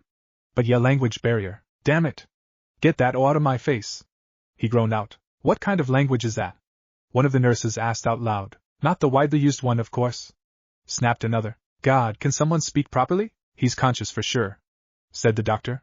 He wanted to answer the patient's question, but sadly he didn't know his language. How are his levels? Asked the doc. Hematocrit is within optimal range, just a tad on the low side. Heart BPM and BP are optimal. Body temperature is 98.8 degrees, replied one of the nurses. It's a shocker just seeing this, sir. If he wasn't lacking limbs, I'd say that he's perfectly healthy. The nurse gave a good look at Naruto, and wasn't surprised to see the young man glare with confusion. And quite out of place, all things considered, I'll say, muttered the other nurse. Comes in here with less than half the needed blood volume, abysmally low blood pressure, labored, shallow breathing. The nurse shook his head. He should be dead. Dead? The nurse exclaimed. Naruto wished he understood what they said. With all the rambling going on, and with the taking of his blood, he had to guess they were checking for his essential values, blood count being the obvious, while whatever else was said went right over his head. Suffice to say, pretty standard procedure since he knew what the procedure was, being stuck in a hospital every now and then for big injuries. He faithfully listened to the garbled sayings of the doc and the nurses. What does the neural scanner show? Asked the other nurse, firing on all cylinders. Not a sign of brain damage anywhere despite the condition we got him on arrival to the hospital. Or a level? Asked a voice in the back of the room. Hoorah? The heck is that? He asked futilely. Yeah? There's a problem, said the second nurse, ignoring the patient's question. He walked next to the doctor, who was alongside the first nurse. He showed them the tablet, and the contents on the screen were clear to interpret. I don't have a clue if these numbers are right, or if this is even or at all. It's unnatural, said the other nurse. Anomalous, muttered the doctor. Just what is this young man? A soldier in the back scoffed loudly. You mean you can't figure out what a freak looks like? He asked mockingly. He tapped his helmet repeatedly. Gonna need to check your noggins, folks. You might be showing signs of stupidity. Naruto didn't like the tone of the soldier. At least he hoped it was a soldier. The guy next to him wore the same outfit, a uniform perhaps, not that he could tell with his blurred vision. It was getting better by the second. Still, the tone, even in a different language, sounded condescending. And condescending was easy to spot for Naruto. It made one of his eyes twitch ever so slightly while his teeth bared out like a snarl. Cobalt! Hissed a soldier that was partnered with the named Cobalt. Respect the medical staff. They don't need your attitude right now. If the so-called professionals can't figure it out, then I think I can make a crack at them. Cobalt said. Besides, I invite them to not figure things out. Better to make that faunus forever crippled than back into a fully functioning sentient being. Did you hear what that patient went through? Cobalt heft his gun closer to his chest. I don't need to hear what a furry piece of. The other soldier yanked at the top of Cobalt's breastplate. That freak you're talking about downed a frickin' shni automaton. The soldier shook Cobalt again and again. Ya hear? A frickin' automaton. The kind built to last grim sieges and invasions from unsavory people. And that freak you're talking about did it without his bloody arms. Cobalt was pulled in so that his helmet smacked with his partner. Give respect where it's appropriate, Cobalt. Someone certainly seems to have it out for me. Great. Naruto thought while he stared blankly at the soldiers. Least the other seems like he's got a good head on him. Cobalt clicked his tongue after he was released from his partner's hold. Fine. Still doesn't change the fact he's a freak. General Ironwood clearly sees it, and that's why we're here as precaution. Oh, shove it up your ass, Cobalt. Sassed the other soldier. Don't let me see you trying to say you were right to my face when that freak plows his way through to get out of here. Cobalt said as he leaned on the wall behind him. You just might make it a pride issue for yourself, Ash. The moment I say that is the moment you instigated the patient into running away. The name, Ash retorted. But not before he knocks you out, of course. He chuckled at the imagery his mind made. A document. How much aura does he have? From what was shown, the doctor started off. Either the machine is malfunctioning, or we just saw the new world record, the largest amount of aura ever recorded in Remnant. Bluntly explained by one of the nurses. If we were to compare, Ash started saying, if aura could power machines that ran on dust, the patient can successfully supply power to your military's largest battleship and last 3 to 5 days, replied the other nurse. He could power the electronics, the mechanisms, the guns, everything without breaking a sweat. But that's not the best or worst part about it. The doctor remarked with a waggle of his finger. What else is there? Both Ash and Cobalt asked in unison. If the machine is not malfunctioning, the patient's current aura level is a quarter filled. The doctor replied simply. He hasn't regained all of his aura even after 2 full days of rest. Everyone fell into a small session of silence. The doctor and the pair of nurses were in silent awe. They hadn't met someone this amazing in terms of how much power his body packed. The soldiers were more cautious than ever. Ash wondered what monster did it take to break through the patient's aura. Cobalt wondered what kind of monster was the patient that his aura had yet to fully replenish. Why are you guys all quiet now? Naruto asked, to which no one actually answered. Cobalt asked, so what you're saying is that he can tank a shot from a battleship? Ash nudged his partner using his elbow, which dug into Cobalt's ribs. Not the time to be evaluating threat levels, Cobalt. And that is for the general to decide, by the way. It's not your job to see if he's an ally or an enemy, a threat or not. And you think you can? Cobalt fired back towards Ash. Fine. Cobalt exclaimed. I'll be outside the door if you need me. Pretty sure you can handle this patient on your own, Ash. Since you're such good buddies, I'm sure he'll fess up all that he can do. But wait, you nor he can understand the other. Good luck with that. The soldier promptly left the room without any protest from the others. Everyone in the room, except Naruto, gave a small breath of relief that they wouldn't have to put up with the soldier's rudeness and blunt words. Yes, the atmosphere of apprehension was lifted the moment the door was closed. Jerk. Naruto huffed. Ash noted the tone and the one word uttered. Dislike, he guessed. And with the patient being the brash kind, the word was something not too polite, though not exactly a curse either. The soldier decided to use the word, and showed himself nodding while pointing to the door to get his point across that he agreed that Cobalt was an asshole. That got the patient smiling like a goofball. Naruto was glad what he said was interpreted correctly. He even got the soldier to agree the other guy wasn't one of the nicest people. The accent was heavy, and it was kind of broken, but he got through to someone who didn't know how to speak his language. Moments later, the medical staff in the room left with all the needed information to process into the system. Ash was left alone in the room with Naruto, but the soldier didn't want that. He left the room for a few moments before he came back with Winter and Weiss in tow. Needless to say, the pair of sisters were quite surprised to see him with his eyes fully open and himself relaxing just a bit. Naruto's vision finally returned to normal, and got to see his bedside companion. It was the girl he met just before he fought that giant thing. He was glad that she appeared okay. He took in her appearance, and if he could describe the girl in one word, she was pure. Pure in the sense that she looked perfect. The dress being symmetrical, the different hues of blue, her smooth and pale skin, her exotic snow-white hair was just fitting for her. She looked quite regal too, Yukihime indeed. Though her appearance wasn't marred by other factors. The scar and injury from the past and the asymmetrical ponytail were hints of that. Nonetheless, he found her charming.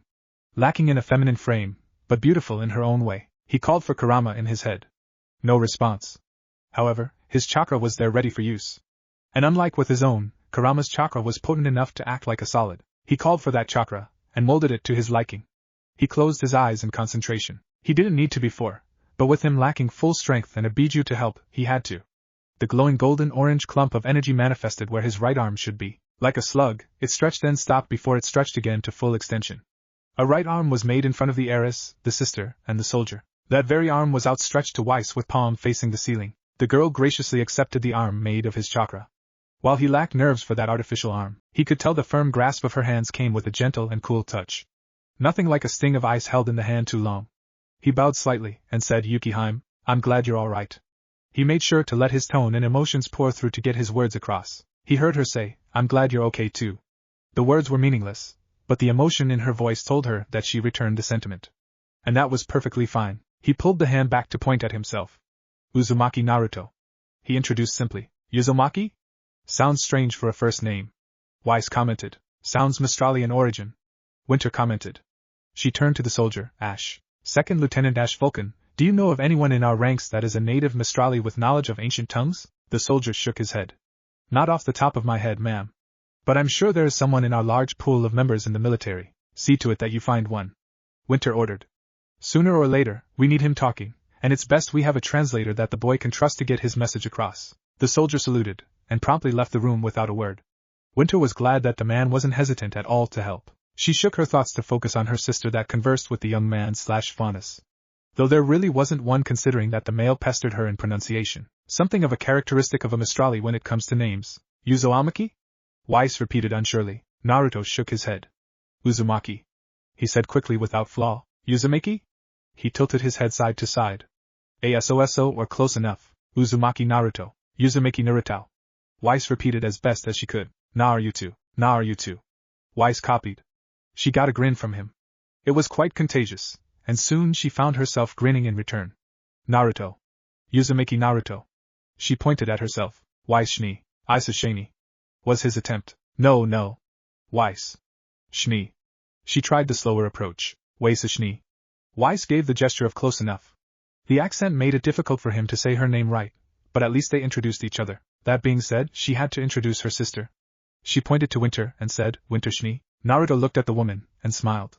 She was just as gorgeous as Weiss. Definitely grown in certain aspects. Definitely mature. He had to guess sister because mother may be a bit too mean. Not that either white-themed females could understand him. Winter Shni. As his words escaped from his mouth, he realized something fundamentally different. His befuddled look made it clear while his hand of chakra/aura, depending on perspective, pointed back and forth between the two females. "Shni is a family name?" he asked. Knowing the context considering the young man/Faunus asked about the sister's name, Winter placed a hand on Weiss' left shoulder. "Weiss," she called. "For your benefit, call him by his second name. If he is indeed of Mistrali descent, then his family name comes first rather than his given name. Although old, some still make use of that tradition. I think that's why he's confused on why our first name is the same to him anyways." "Oh," Weiss said. "That makes sense." Instantly, she made a glyph. No real function to it. Just enough to show him the family crest. "Why a snowflake?" he asked as he stared at the design. "Heck, I don't sense you molding any chakra." The last word wasn't said. He sensed that she didn't use chakra, only the spiritual energy. And seeing her make the crest, he found the energy to envelop Weiss. Winter as well. It was like a second skin. Interesting really, but on to the matter at hand. He pointed to the snowflake that appeared out of nowhere. He heard Weiss say Shni as she pointed to the snowflake. "Shni. Family name, and this is the crest." He pointed to the sisters. "Weisu. Winta," he said in order respectively. The two sisters nodded, understanding his discovery of names. Winter, now finally knowing that they could communicate somewhat, presented her scroll to Naruto. On the screen was the map of all of Remnant. "Where are you from?" she asked. Weiss saw the look of confusion in Naruto's eyes. The sparkling blue eyes darted in many directions, intent on taking in all of the landmasses, seas, and oceans into memory. Yet not once did he look confident. He looked lost. Desperately so. She and her sister watched as Naruto placed his hand of aura to the screen and slowly panned across. They heard him mumble a word incoherently. He did that, and repeated it again and again. The pace grew with every repeat. They guessed that I was something along the lines of no. Naruto snapped his head towards the window, covered by the blinds. He then looked to Weiss and yelled, "Take the blinds off. Take it off!" He shouted in a slight panic. Winter and Weiss were dumbfounded by the panic that settled in the male. Winter gave Weiss the scroll. Winter did what she thought he wanted, and that was to show him the night sky.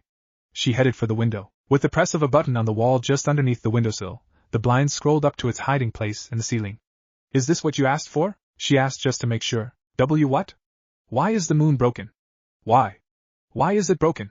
he asked slowly while frantically pointing to the moon. "Naruto, the moon's always been like that," Weiss said calmly. She placed a hand on his head in an attempt to calm him down. "Nothing's wrong," she cooed a tad. Naruto's eyes widened. The way Weiss delivered her line. The way she was so accepting of a broken moon. The way she was so calm. The moon was like this as far as she knew. This was Weiss and Winter's reality. And that map? That map was a map of their world. A map he didn't recognize at all. The continents, the seas, none of them were recognizable. Nothing.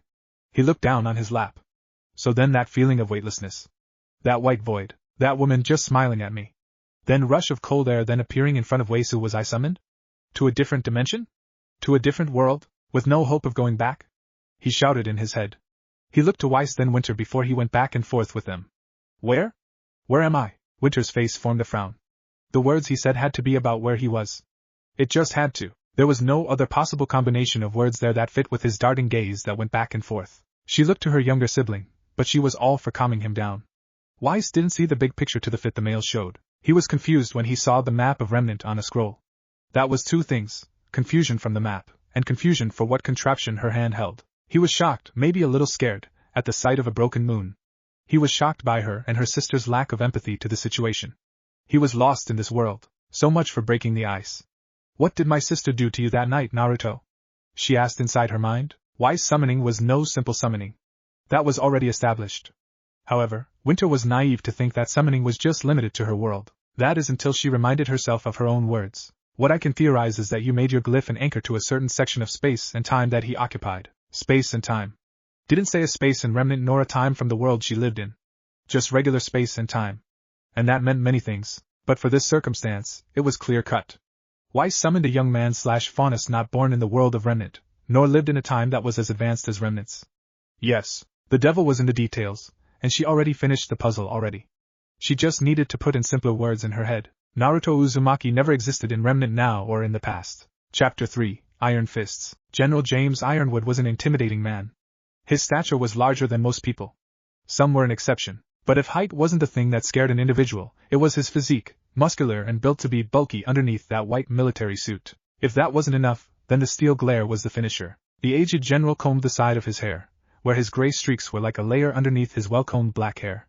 He flayed the tails of his suit as he sat down. The man leaned back on his chair while lifting his right leg, revealing a black shoe accompanied by a stark white pant leg of a pair of slacks. He looked at his subordinate, Winter, with a calculating gaze. "Do you know what bothers me at the moment, Shni?" Winter shook her head.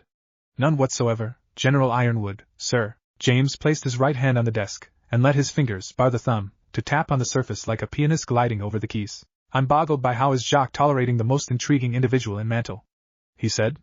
"Really, I'm surprised. 5 days, that young man, or faunus, is in the intensive care unit. And not once did Jacques lash out at him. Not once. I assumed he would have done something by now. He did, however, lash out at my sister," Winter said as a matter of fact. James nodded. "Yes, I've seen the footage, and heard of it from staff at the hospital during my visit with the guards stationed to the room." His gaze returned to his subordinate. "I'm guessing this has to do with his public appearance to the majority?" Winter scoffed. "Permission to speak freely? Granted. My father is in the hot seat." Winter bluntly started off. "The rumors are dragging the family company's reputation and possibly its wealth down and through the mud. You've heard of black market dealings, unequal treatment of faunus in his mining facilities, giving benefits to one race rather than both. These rumors, most likely having some truth to them, are putting him in a heap of trouble with his would-be customers." Winter crossed her arms as she scowled. "He can't afford to have bad publicity regarding controversial topics like race.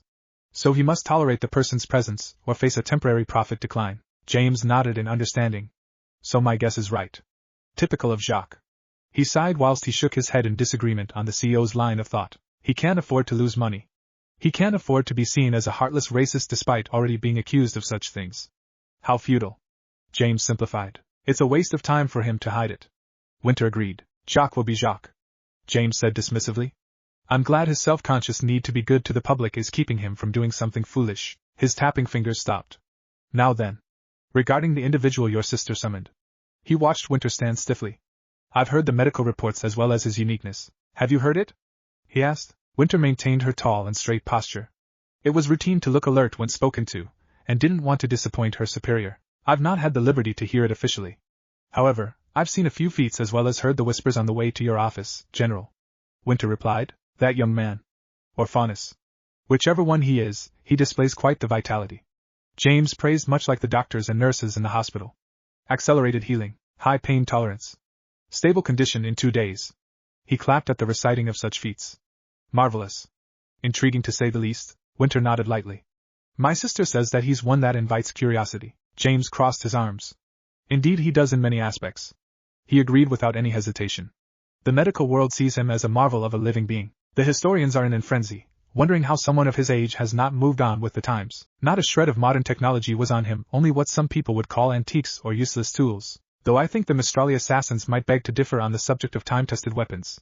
He leaned forward, placing his elbows on his desk. The military sees him as both a possible asset or threat.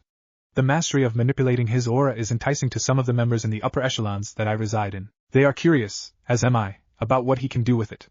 He gestured to a holoscreen that appeared just in front of him. They are also intrigued about his vast reservoir of aura as well. So vast that he could be compared to a power plant of energy. He is equally helpful and a plausible threat should others taint his mind with false ideals. If I may? Winter asked politely. The general allowed her to continue. Which side are you inclined to choose? Are you inclined to see him as a friend or a foe? I cannot say for sure. James admitted.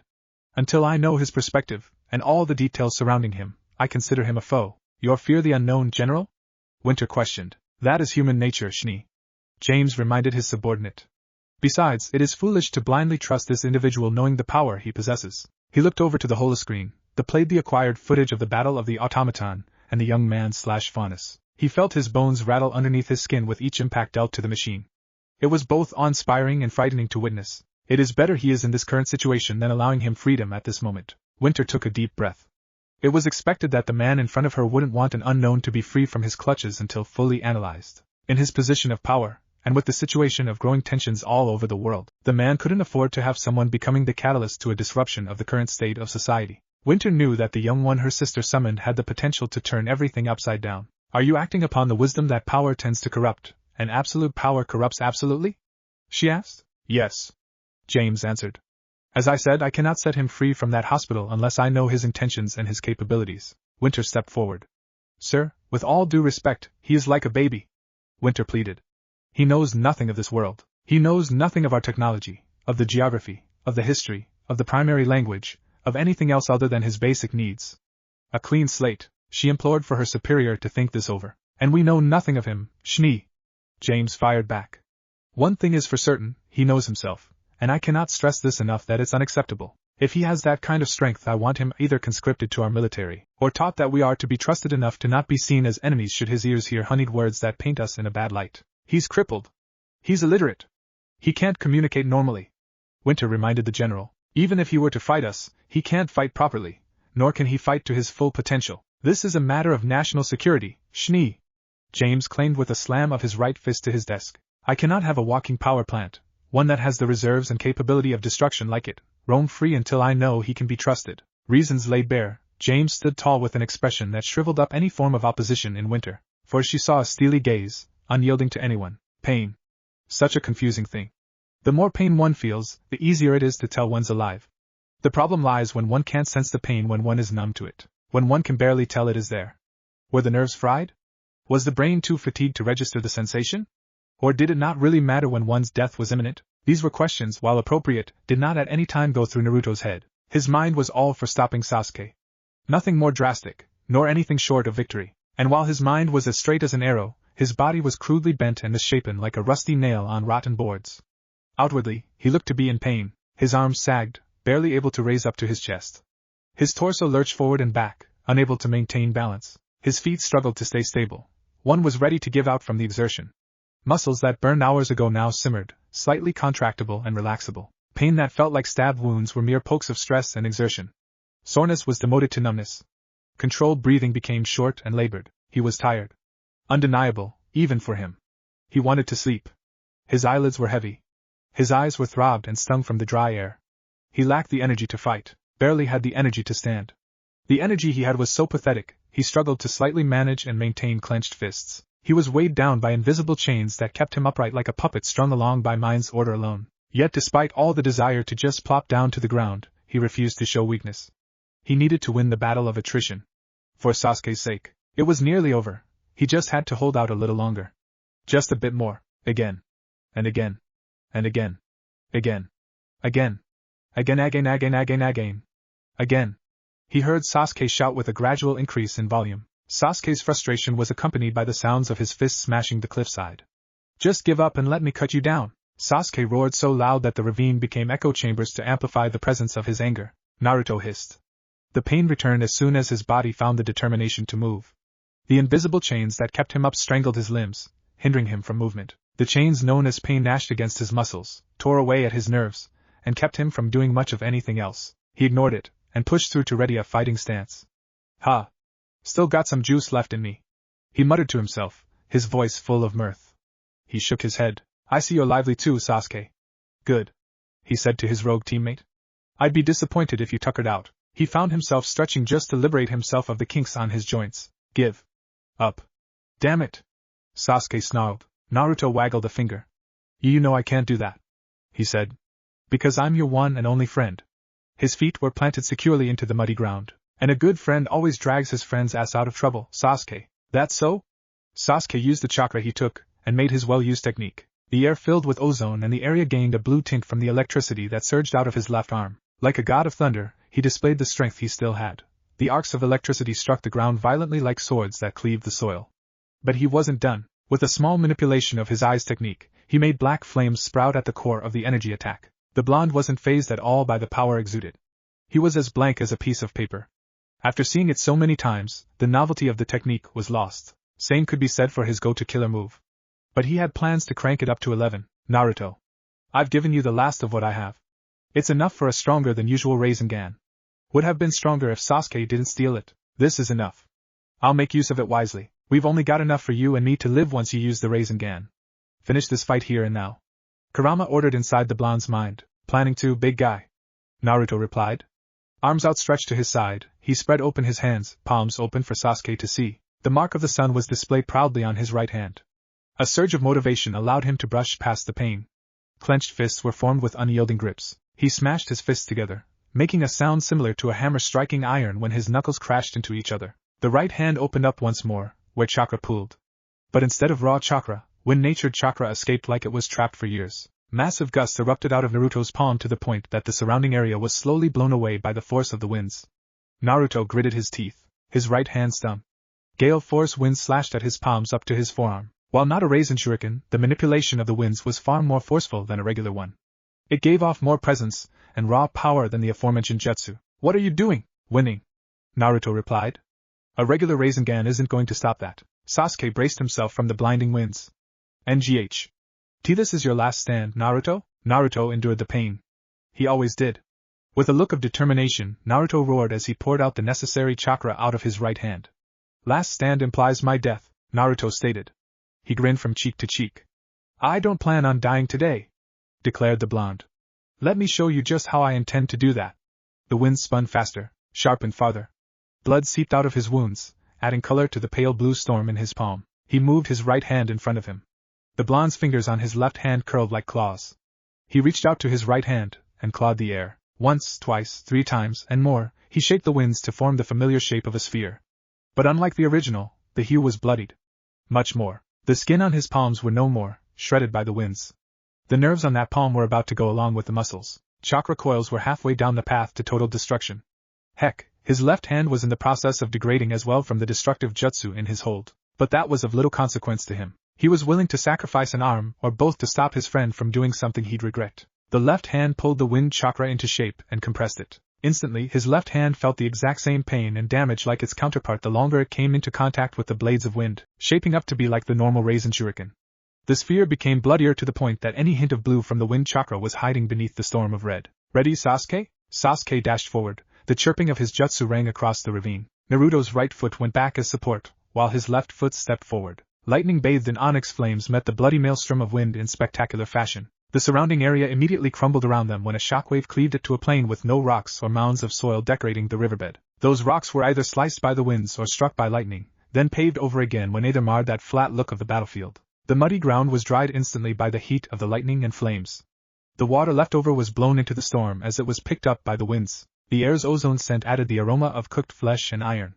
The cliffsides shook from the pressure. Pebbles were dislodged. Soon, rocks of considerable size and then boulders fell off. The two powers that clashed were much too equal, and their lack of power over the other showed in the landscape that suffered because of the stalemate. Naruto's right hand felt the searing heat, fanned by his winds and cooled by the occasional droplet that touched his palm.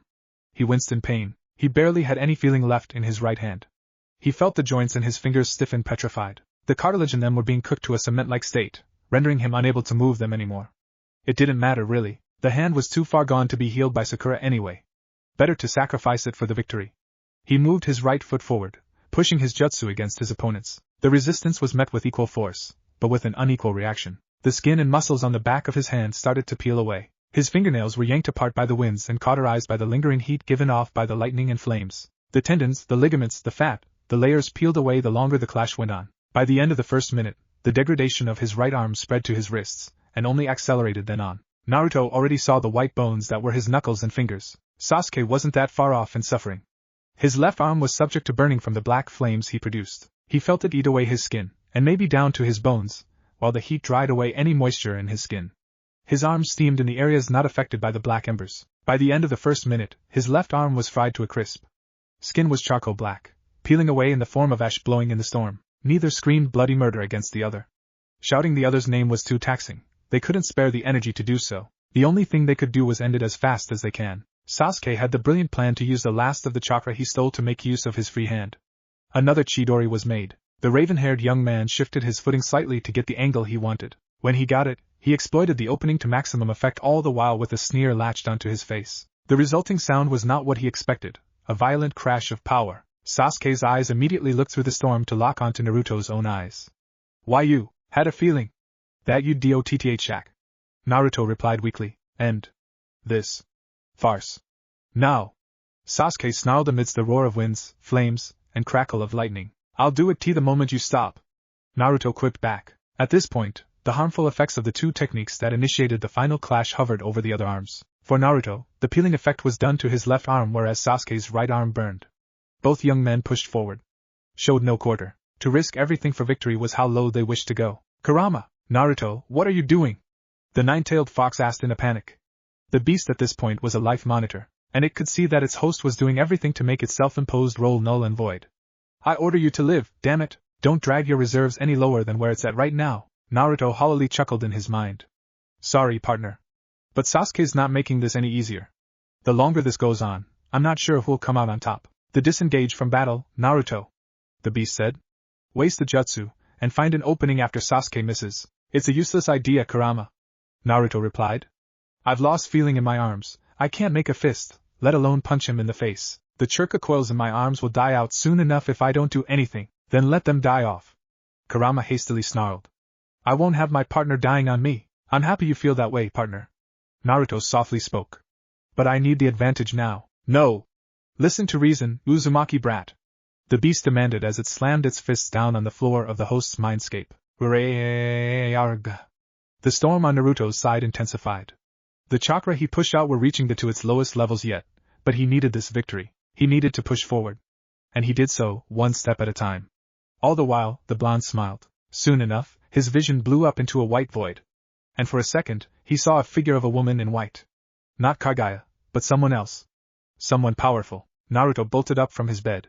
Sweat ran down his forehead and his back like a waterfall. The recollection was far too vivid for his tastes. Even then, bits and pieces of it were omitted from his mind.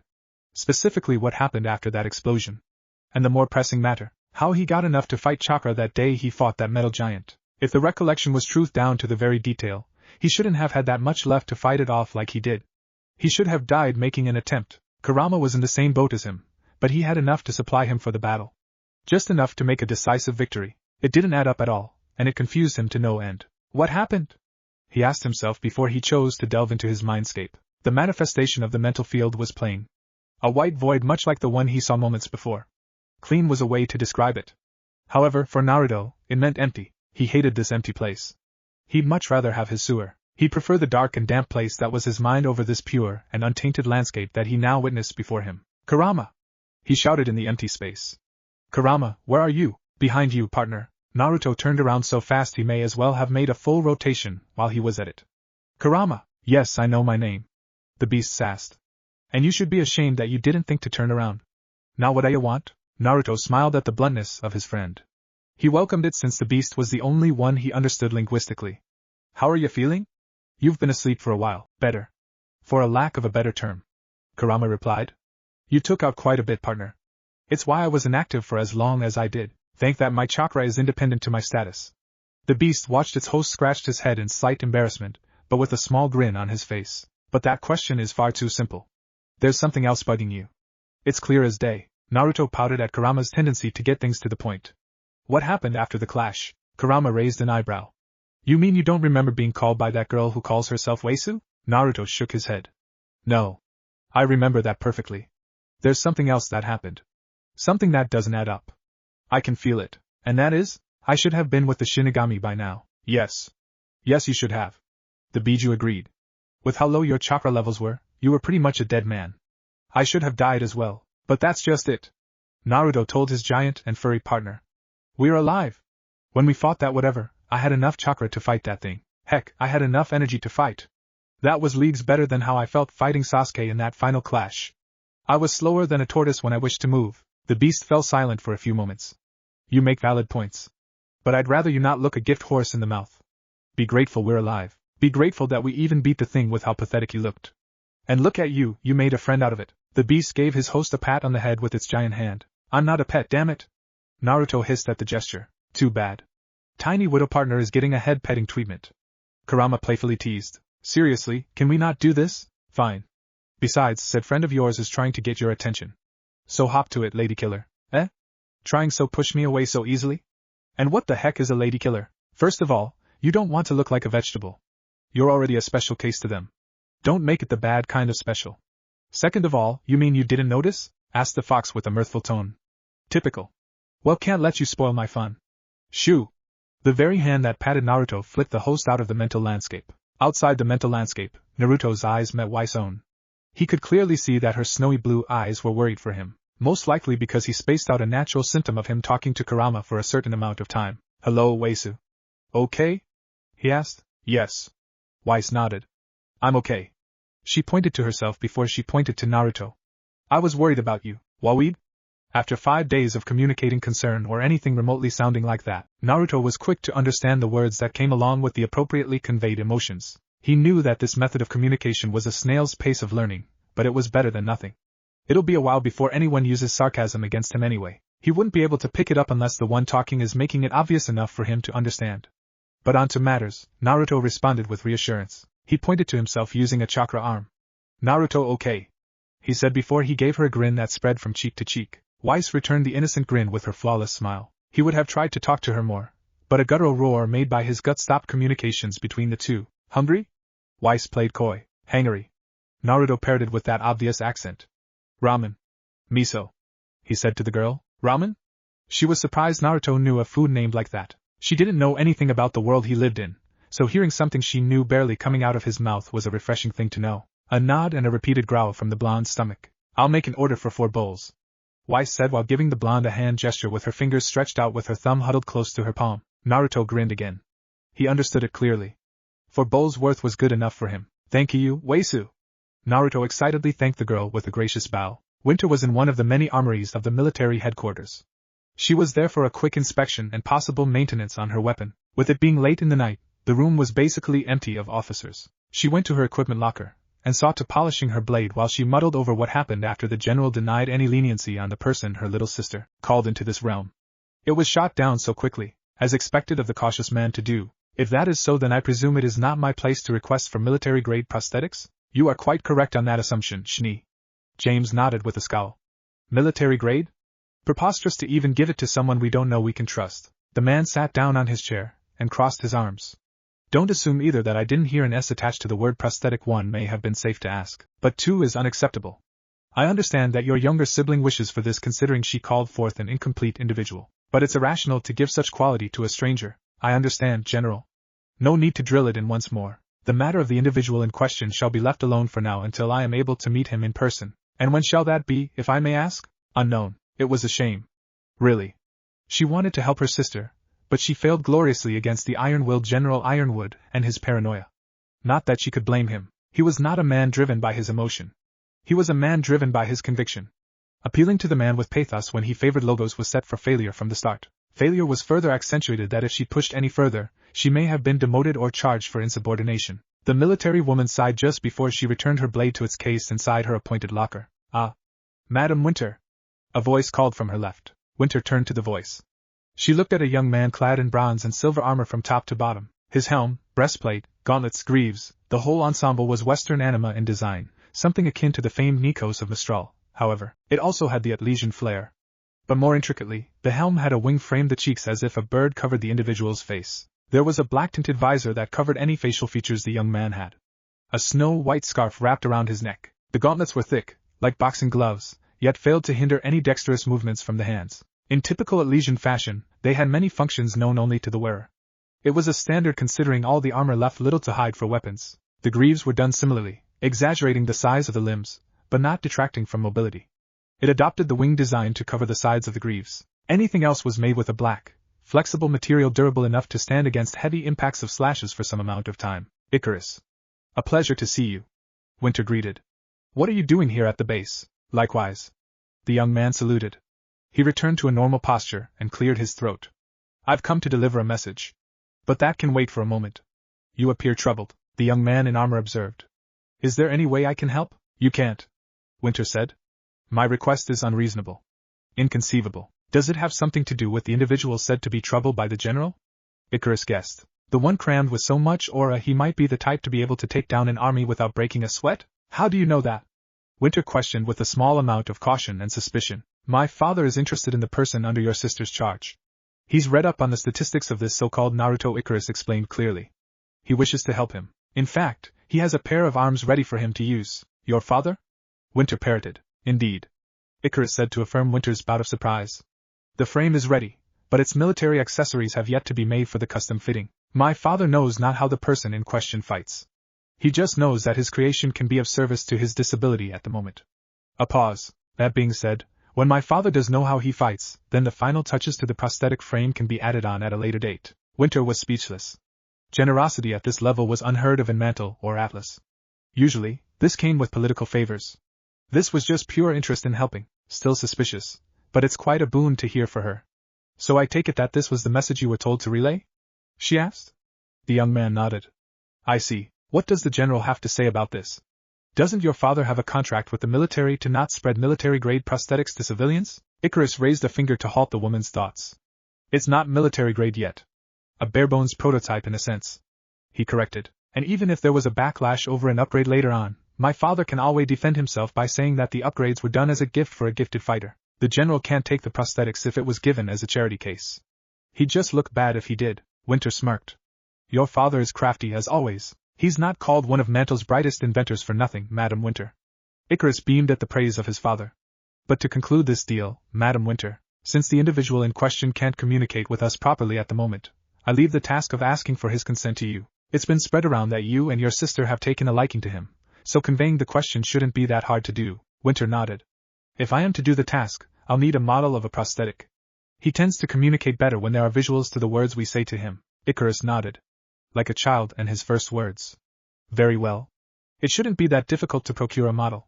I'll have it sent to the young man's room by tomorrow morning. If he consents to the prosthetics, then the earliest we can deliver and install it will be in 4 days, including tonight. I'll be sure to deliver the good news to my sister. Thanks you for telling me this, and send my thanks to your father for his generosity. And I'll be sure to deliver your gratitude to my workaholic of a father, madam. Icarus eagerly saluted the lieutenant, and left the armory. Kurama watched its partner watched Weiss struggle with chopsticks. Reason? She wanted to feed Naruto, and with the way she swatted the chakra arms away and berated Naruto, Kurama could only guess that the words she babbled were about Naruto not needing to waste the energy to make the arms. The beast snorted at that. A fraction of the chakra Naruto had outclassed whatever energy anyone had in this building. Sure, there were a few standout individuals, but nothing held a candle to Naruto's ludicrous amounts. Making arms were child's play. Weiss couldn't see it. At least Kurama found it amusing to see the snow princess all flustered. These types were always straight-laced. Naruto? Not so much, considering that in his situation, being so close to ramen, and not being able to eat it was torture. Weiss made it her mission to feed him, and she struggled to even get a single noodle strand out of the bowl. The ramen was getting cold, damn it. Cold ramen is a sacrilege to the chefs that made the food of the gods. The beast sighed, fully aware of its host's thoughts. But undoubtedly, it made for an endearing situation in its eyes. Naruto was adapting to this world little by little, while the answers to the questions they had were unanswered, and that they knew nothing outside the walls of this room. It was sufficient to know someone cared about them. That someone cared enough about Naruto. Just then, a figure walked down the corner of its right eye. A figure in white.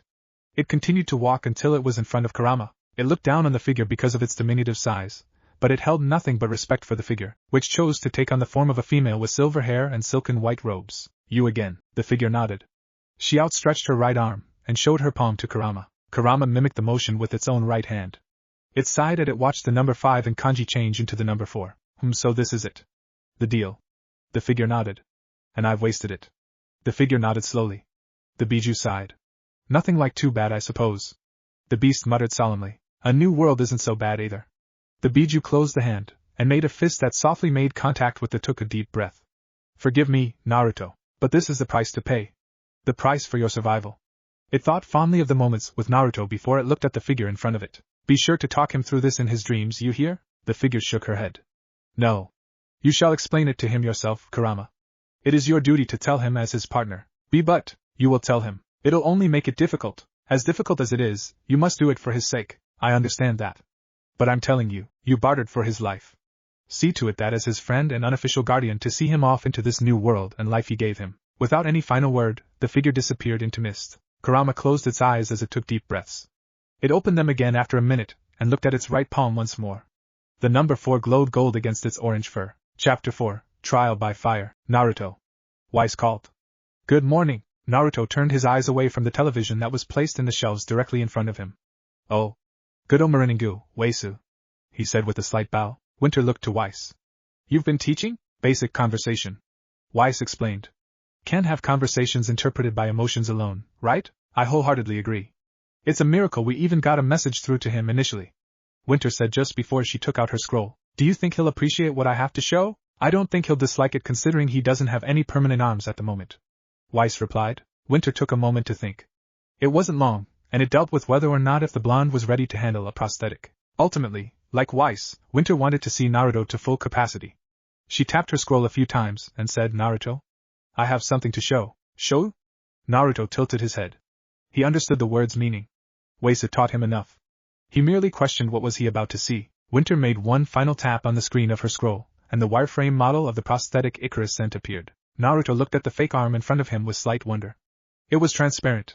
However, its form was visible due to blue, wire-like lines that defined its shape. However, it was too much like a skeleton in his opinion. He could clearly see that it was shaped to emulate the human skeleton with how the pieces matched the bones that comprised the arm. He tilted his head in confusion. Why was it presented like this? Was it some form of camouflage that hid it from the sight of others for a surprise attack? An optical illusion of sorts to confuse the enemy? He didn't know. It was just baffling to see. Winter slid her finger towards the top of her scroll, and the image of the prosthetic morphed. Muscle-like material covered the bone-shaped frame, and it caused the blonde to stiffen in surprise. Are you okay, Naruto? Weiss asked beside her sister, who controlled the 3D hologram of the prosthetic he would get if he wanted it. The younger Shinii in the room noticed the mental dilemma expressed through Naruto's expressions, and wanted to ease his confusion if only a little. No. Naruto replied. What Disu? He leaned forward, inspecting every inch of the hologram with childlike curiosity. He made a chakra arm, and reached out to touch it. It went through the fake arm. The look of confusion was exchanged for a blank one.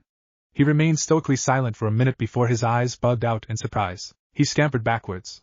His legs pushed him back until he felt the cushion of the bed he sat on. Eh? Ihi? Sorwanan Disuka? The sisters recoiled at the reaction Naruto gave. But they quickly rebounded and recovered from it. The two judged that holograms as a concept was foreign to Naruto, and considering that he hadn't freaked out about television, medical equipment, artificial lights, a microwave oven, the Shinii sisters hypothesized that Naruto's realm didn't have the technological advancements of Remnant. At least he was civilized enough to know about time-tested appliances made a century and a half ago. Nonetheless, it was amusing for them to see someone freak out over this piece of technology. What are you freaking out for, Naruto? Kurama asked inside Naruto's head. Do you not see what I have to deal with right now? Naruto shouted to Kurama. What kind of genjutsu is this? What kind of techniques are being made here that they have the skill to project pieces of a fake arm like a ghost? The insinuation led to a shocked and paralyzed Naruto. His phobia of ghosts was triggered the moment his furry partner mentioned the G-word. On the outside, the paralyzed form of the blonde was accompanied by a 1,000-yard stare and a persistent eye twitch. Winter looked to her sister. Do you know what his problem is? Weiss looked at the young man. He can't handle horror movies. He flipped through the channels and froze up when a scene from one of the channels landed on a movie in the middle of a jump scare done by a Mistrali-based apparition. Ah. So you mean to tell me that he has a phobia for ghosts? Exactly the case, Winter. Weiss looked slightly apologetic since she guessed that the experience was too much for him. Winter gave an expression of disappointment at the current state the young man was in. The sisters were quite in sync when they thought he broke, in a deadpan mental voice. Man up, Naruto. You look like a fool to the ladies. You know better than to use that word, Kurama. Naruto growled out. That was a low blow and you know it. Kurama patted the blonde's head. I couldn't pass up the opportunity, brat. I'm a kitsune. Pranking is still a part of my ego. Kurama snickered at the expense of Naruto's exploitable phobia. But really, you should recover. Looking like a block of ice won't do you much good to advance communications and improve relationships with these people. Naruto sighed and waved Kurama off. I gotcha. But I gotta ask, what are your thoughts on this? That was no genjutsu. Kurama replied bluntly. I sensed no chakra from it. If my guess is right, then I'd say this world has advanced to the point that translucent illusions are part of their daily life. But I think the point to the presentation of whatever that was to get me to get used to the idea of prosthetics. Naruto supplied. If that's so, then can the metals even channel chakra? I'd assume so. The powder's Weiss holds in her blades whatever that is feels suspiciously like natural energy. Yeah, it certainly feels more like natural energy with a defined elemental affinity. Kurama pointed out casually. Naruto unfroze and looked to Weiss. Weisu. Showa. Birado. He requested in a broken and accented effort. Weiss was already familiar to Naruto's accent, and found herself to be a little cautious at the sudden request. She wondered why he needed her blade, which hung to her side like a trusty companion. She looked at Naruto's face, which refused to show eagerness or any malice. He just looked normal to her. She took a glance towards her sister, who made no motion to stop her. A few moments later, Weiss walked to Naruto's side, and offered Murdermaster to the manifested arms. Naruto inspected the blade rather quickly in Weiss' opinion. He made a glance at the blade, then focused on the revolver. The bulk of the weapon was thoroughly investigated as it was looked at in multiple angles, turned around a few times, and played with without ever pulling the trigger. He found a lock on the handle, and pressed it. The hinge that connected blade and revolver to the handle bent to expose the dust casings inside. Weiss watched the blonde carefully take one out, and wondered what he'd do with it. Ne Weisu. What disu? Naruto asked the girl beside him as he shoved the red powdered casing at her face. Dust. Winter replied for Weiss. That's dust, Naruto. Naruto looked at the crystal with a look of confusion on his face. Dasto. He appeared to be in deep thought. Without warning, he molded his chakra. A golden-orange Rasengan emerged. Naruto flinched at that moment, but quickly recovered to continue his wordless experiment. The blonde's expression emulated that of steel when he saw his Rasengan changed.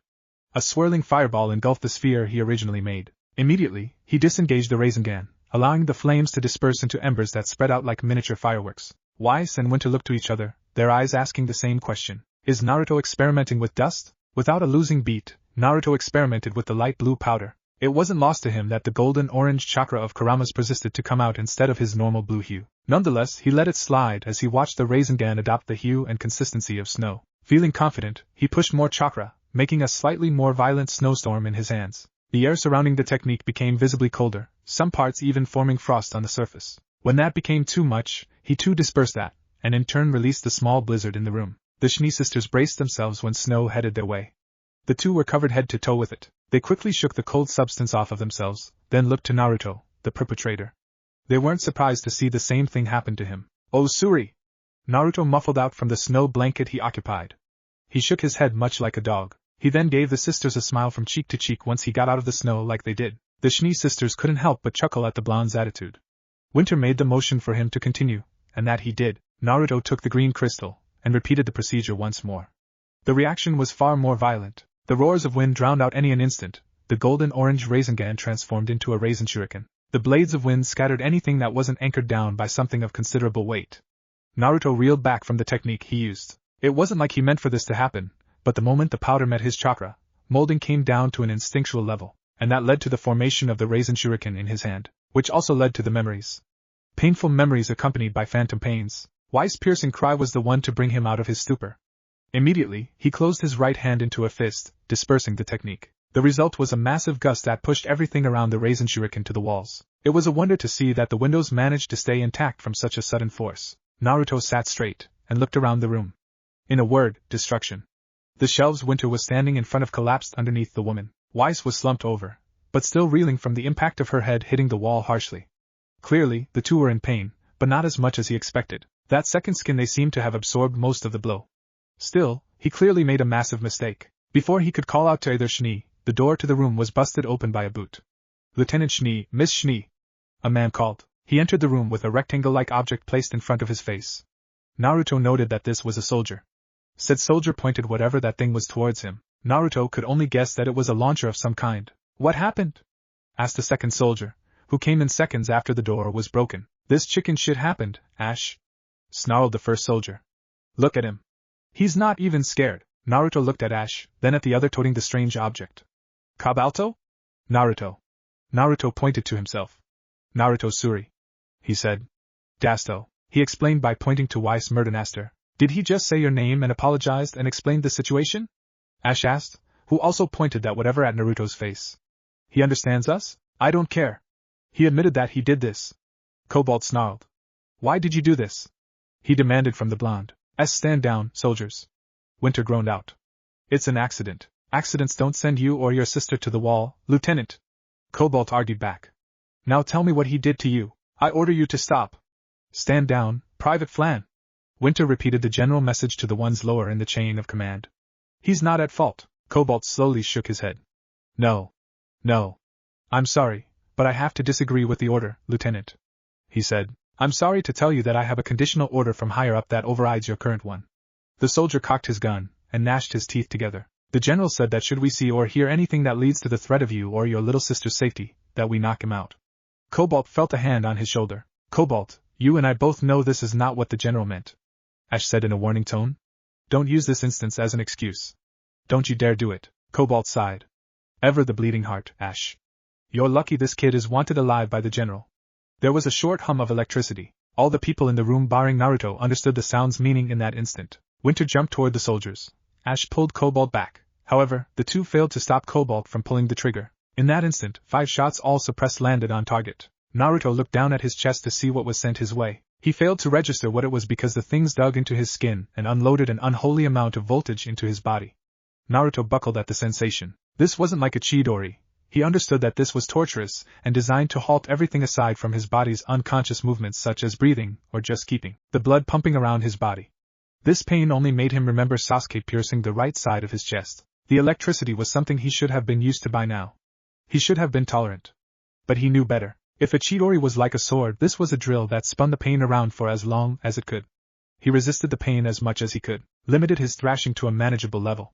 But it wasn't enough. It was never enough. His muscles locked up, frozen, yet burned by the feeling of the electricity that coursed throughout his body. The phantom pain from Sasuke's murder attempt came back full force and then some. Oh yes. That pain being compared to a drill? That drill spun faster. The sensation far more intense than before because of the little thing his mind had to add to make this more painful than it was supposed to be. He let loose a guttural roar of pain, but even that he failed to hear. He didn't want to remember, yet pain of this caliber only triggered it.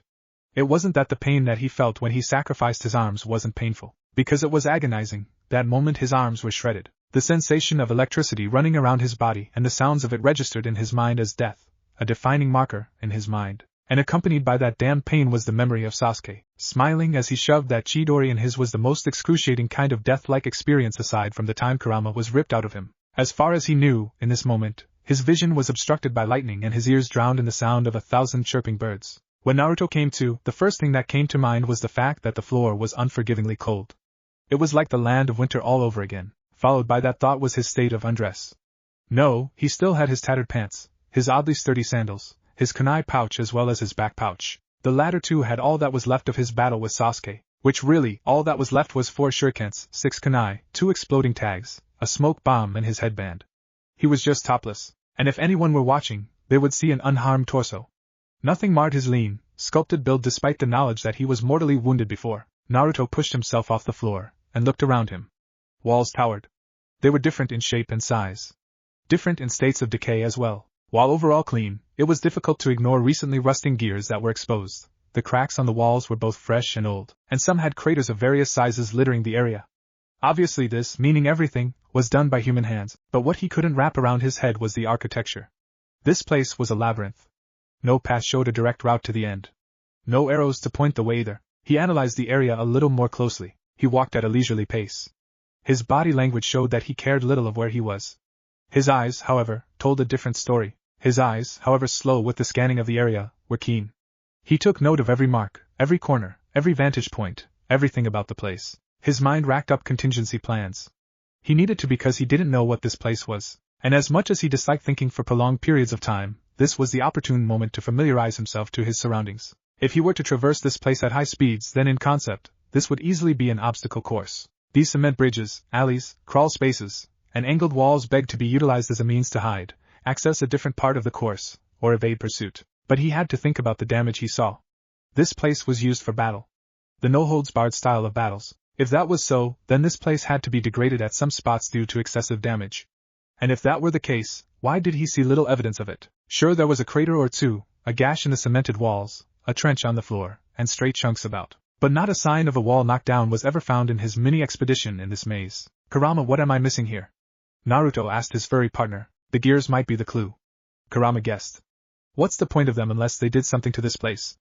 I mean, you saw them running along a floor just a while ago. Not to mention, you heard the floor creak under you. Naruto painted the image of what the mechanism for a place like this looked like. If this place was rigged with gears to move these walls and floor, he winced at the design abomination he cooked up. The place needed surgically placed interlocking gears that worked in tandem with the rest of the place, therefore changing the landscape. But with the way the walls were positioned, some must have been isolated from the main system, locked into their current position. Then until a certain condition was performed, the isolated area would change along with the rest.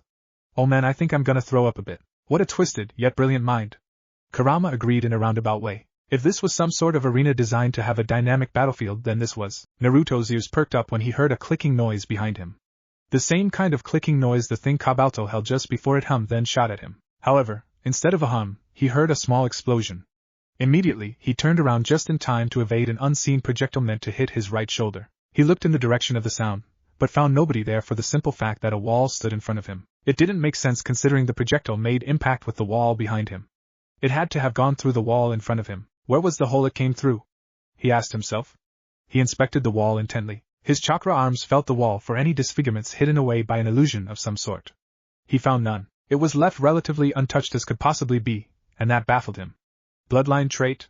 He thought. Questions later. You're being targeted, Naruto. Kurama reminded the blonde. Naruto nodded, and bolted to his left. He had to keep moving if he didn't want to get ambushed by anyone else. He ran without any difficulties. The obstacles in his way were negligible at best and annoyances at worst. He made detours into the alleyways, and jumped to reach the tops of some walls before he dove down to what he thought was ground level in this place. He smoothly slid into crawl spaces with little effort only to quickly break into a run after the seamless transition.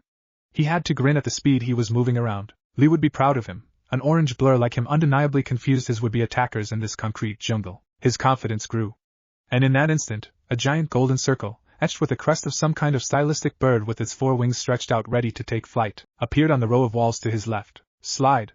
Kurama shouted.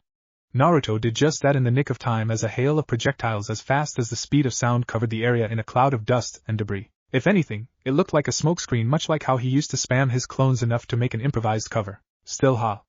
It's like a kunai launcher, Naruto remarked. The dust cleared, and he immediately saw the threat. The wall covered in dust now looked like cartoonish cheese, only worse. He added monotonously as he unconsciously slumped forward in both shock and awe of it all. The golden circle's light pierced through the dust. He noticed this, and made a run for it when it moved towards him. How does this person know where I am? He demanded to know as a flood of dust and debris chased after him. He noticed a small depression on the floor further back on his path. Kurama, help me out with the chakra control. I don't mind, but how much control do you need? The kind Granny was known for, he said mischievously. Now help me out. A chakra arm manifested out of the right shoulder socket. He made a fist with it, and reached his destination with a skidding stop. He bent forward. His momentum carried the weightless chakra arm to the target. He exploded the chakra arm at the point of impact the moment it struck. Like a punch from the aforementioned woman, a deafening sound echoed as the floor he punched cracked from impact. But he didn't hit it hard enough to completely obliterate it. He only did enough to knock it out of place. And the result of such an action was that he fell down into the abyss with the floor he stood on. Sparks were made as the gears cranked faster and faster until he and the platform he was on stopped violently. A locking sound echoed at the bottom of his feet. Then came a series of screeches, tumbles, clacks, and miscellaneous sounds surrounded the walls around him. The floor rumbled. A few booms of thunderous noise echoed about. Naruto gave a blank stare towards the ceiling. He sighed dejectedly as his headache came around once more. He really did wonder who the maniac was that made this place, because he wanted to give him an earful even if the person didn't understand him. He may not have seen the chaos happening on the other side of these walls, but the racket they were making was enough to give the blonde a hint of the madness. He shook his head. He needed to find the attacker hidden in this forsaken maze. He noticed the track that ran across the wall. His chakra arm lodged into the wall like hammered nails. With little effort, he shoved the wall to the right. The assembly that was this labyrinth was put to work immediately. Soon, he found himself in front of a tunnel that led in the direction of the attacker. He snickered at the convenience as he ran with urgency in his steps. There was no point in wasting any time. This was a large and complicated machine. His actions disrupted the flow this machine worked at. And like any machine that was misused, there are those that have the power to fix it to normal. And normal in the case of this machine was most likely to lead towards a squished Naruto. He managed to find an opening, and stopped. He pulsed his chakra out in hopes of sensing his attacker. He found the attacker to be directly in front and above of him, albeit with some distance away from the opening he stood on. He made a left arm to pull out 2 of his 4 shuriken, and kept it in between the fingers. He leapt out of the pit effortlessly. The moment he came out, he threw the shuriken. The attacker, clad in a blue beret and cloak trimmed with gold, unnecessarily spun backwards. One shuriken flew above while the other struck the floor just inches away in front of the attacker's kicking foot. He not so subtly substituted behind the attacker. His sandals scratched sand like dust, and was loud enough to alert the slippery attacker. Naruto saw his mistake in the form of the rectangular thingy's Kabalto aimed at him. He saw the index fingers hinged at a small lever just below the main structure. Naruto instantly jumped away just in time to evade the series of consecutive explosions that surrounded the attacker. He cringed when he saw the line of craters. Way to pack a punch in such a tiny package, he blandly thought. He watched the attacker point the things at him. Not a moment too soon, he moved out of the line of fire. The attacker fired numerous shots. He moved as little as possible to get out of the line of fire. He figured that the aim was completely dependent on where it was pointed. So if he wasn't staring at the hole, he could dodge the projectiles sent his way. He swerved left and right as a means to stay away from his attacker's line of fire. It worked for a few moments. The air distorted around him as the supersonic projectiles pierced through the air. He smirked. The attacker did something to the thing he or she held. He heard a clicking noise followed by something else. The same was done to the twin. Up until now, he saw this as nothing more than an annoyance. There was a challenge getting close, sure, but that changed when Naruto saw what was undeniably the deadly gaze of a maiden. His stomach churned. His instincts told him to step away or bolt towards her. He chose the former of the two choices. His sandals scratched the floor as he pushed off the platform. The air visibly distorted inches in front of him to be replaced by a golden sphere that adorned the crest he saw earlier. So that's what it was, a spatial distortion bloodline technique? He questioned just before the sphere exploded in his face. Naruto skidded backwards onto a platform several meters away from the explosion. Kurama's tails covered him in time to block that surprising shot. Ah, that was close. Thanks for the save, Kurama. He heard a non-committal grunt, then grinned. Now time to close the gap. He pulled chakra to his legs and rocketed off the platform. He saw his attacker shoot at him, then grinned when he saw the distortion. He didn't defend, and let the explosion happen in front of him. What a godsend the substitution jutsu was at that point in time. A good thing that shuriken missed and landed at his attacker's feet. He appeared behind the attacker without a sound to signal his arrival. He was careful not to alert her again because of such a mistake. But the point of this approach was to catch her off guard, and that was what he planned to do. He pulled on her left shoulder, and turned her around. The surprise on her face was priceless as he dug his elbow into her gut. She keeled over spectacularly. He swung the same arm upwards so that the back of his hand hammered into her face. She stepped back from the impact uneasily. He exploited that imbalance, and struck her left shin, then followed it with a lunging kick to the chest. Air escaped out of her lungs as she was pushed off the platform. He grabbed her with his chakra arm enlarged to encompass her body only to chuck her back onto the stage. She recovered quickly by rolling towards him. And when she came out of the roll, she expected to fire countless rounds. She instead got a left foot to the chin. From her crouched position, she was reeled upwards like a fish on a hook. But he didn't stop. The very foot that pulled her up smashed up into her left ribs. She spun in the air magnificently. She would have been caught into yet another follow-up, but she decided to make use of her current predicament as a foothold. Like an upside-down ballerina, she spun with her arms outstretched and guns ready to fire the moment she saw him. One peak of orange in her peripheral vision, and she pulled the trigger to let loose a rain of bullets aimed only at him. Naruto smiled as he stepped out of the platform. But not before throwing a kunai at her spot in the air as well as where she was projected to land. The first kunai, tagged with a paper bomb, exploded within her proximity. She flew towards the platform back first. She would have made impact, but she felt a palm slap her back. Good luck with that, Naruto cheekily said in his native language while his right hand rested on her back threw her in a random direction. Seconds later, her blue-clad form was covered in smoke from an explosion. He chased her, and caught her effortlessly. Man, this second skin with your chakra shtick is such a hassle. Not very imaginative people, are ya? He said to the girl, whose golden locks peeked out of her beret. With a finger, he brushed them aside to look at the maiden's unmarred porcelain visage. He thought she looked cute. Not as cute as Weiss, but cute. He noted how light and compact her form was. He guessed that she was more of the acrobatic type than a frontline fighter. He admired her determination if nothing else. She lacked strength, but her weapons made up for it. He laid her down gently against the wall, and walked away while scratching his head. Once more, he went on his merry way to find an exit. He couldn't exactly blow one because while he had the power to do so, it didn't sit well with him to destroy one's masterful work even if it's a piece of insanity. He leapt away from the immediate vicinity of his latest battle. However, a wall slammed his right side without fail. The only warning he got that it came was the explosive sound accompanied by the grinding gears. Yet again, he was sent flying away, and landed to the bottom level of this maze. The set changed once more because of the new placement. The wall to his right just a bit in front toppled over. Pillars were raised on each end of that fallen wall to form a makeshift bridge. A section of a wall behind him opened up like a panel, and made a ramp. Then, the section he stood on rotated in order to have more sections of the floor rise up. Soon, bridges and ramps were being made left and right with a particular structure being formed. A winding tower, he grinned. He may not know much about this place, but anything with cover was good enough for him. He ran to the steps that led to the tower with urgency. All the while, he wondered who was the one that had such strength and precision to move one of these walls. General James Ironwood along with a circle of high-ranking military officers watched the blonde they placed in the arena uneasily. They already saw a glimpse of his power when they took the video surveillance from the ballroom of the Schnee Manor.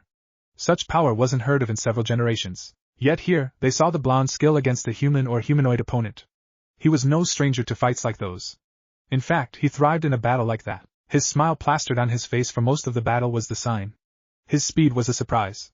It wasn't altered at all, just raw physical strength and agility. They suspected that he was trained to traverse obstacles as seamlessly as possible, and this was the result, a highly mobile frontline fighter. And while his dual amputee status was just several days old, his skill of manipulating his aura was fearsome due to its versatility and traits none ever heard of. Never had they seen aura so opaque and solid be so moldable to become any shape. They also haven't heard of someone overriding a passive and protective trait of aura. The shield-like quality was a trait that has stood the test of time for millennia. Yet here was a child that threw away the shield in favor of a sword, so reckless using aura as boldly as he does. It's supposed to be impossible. No one should have that much aura, and yet the evidence is in front of us. But what they feared the most was the blonde's mind. Indeed, it's surprising here we are spectating a boy with abilities that are unheard of while he has liberal use of his aura. With so many options in his bag of tricks, it's hard to find what's his semblance. Spoke a general at the round table. He nodded. Truly, the second child of Jacques, young Weiss Schnee, summoned someone frightening. He rubbed his silver bear as he examined the blonde's actions on a separate holoscreen. This is something no greenhorn in our ranks is capable of doing. But a veteran can't perform nearly half of his feats consistently. Another officer of the same rank puffed smoke. I have to say that I agree, Snow. The man leaned back on his chair as his free hand scratched the back of his spiky sky blue hair. He's exceptional. His eyes and body language alone said much of his experience in combat. His skills support the idea tenfold. He tugged at the collar of his white suit, while the medals adorned around the left side of his chest swung slightly from their position.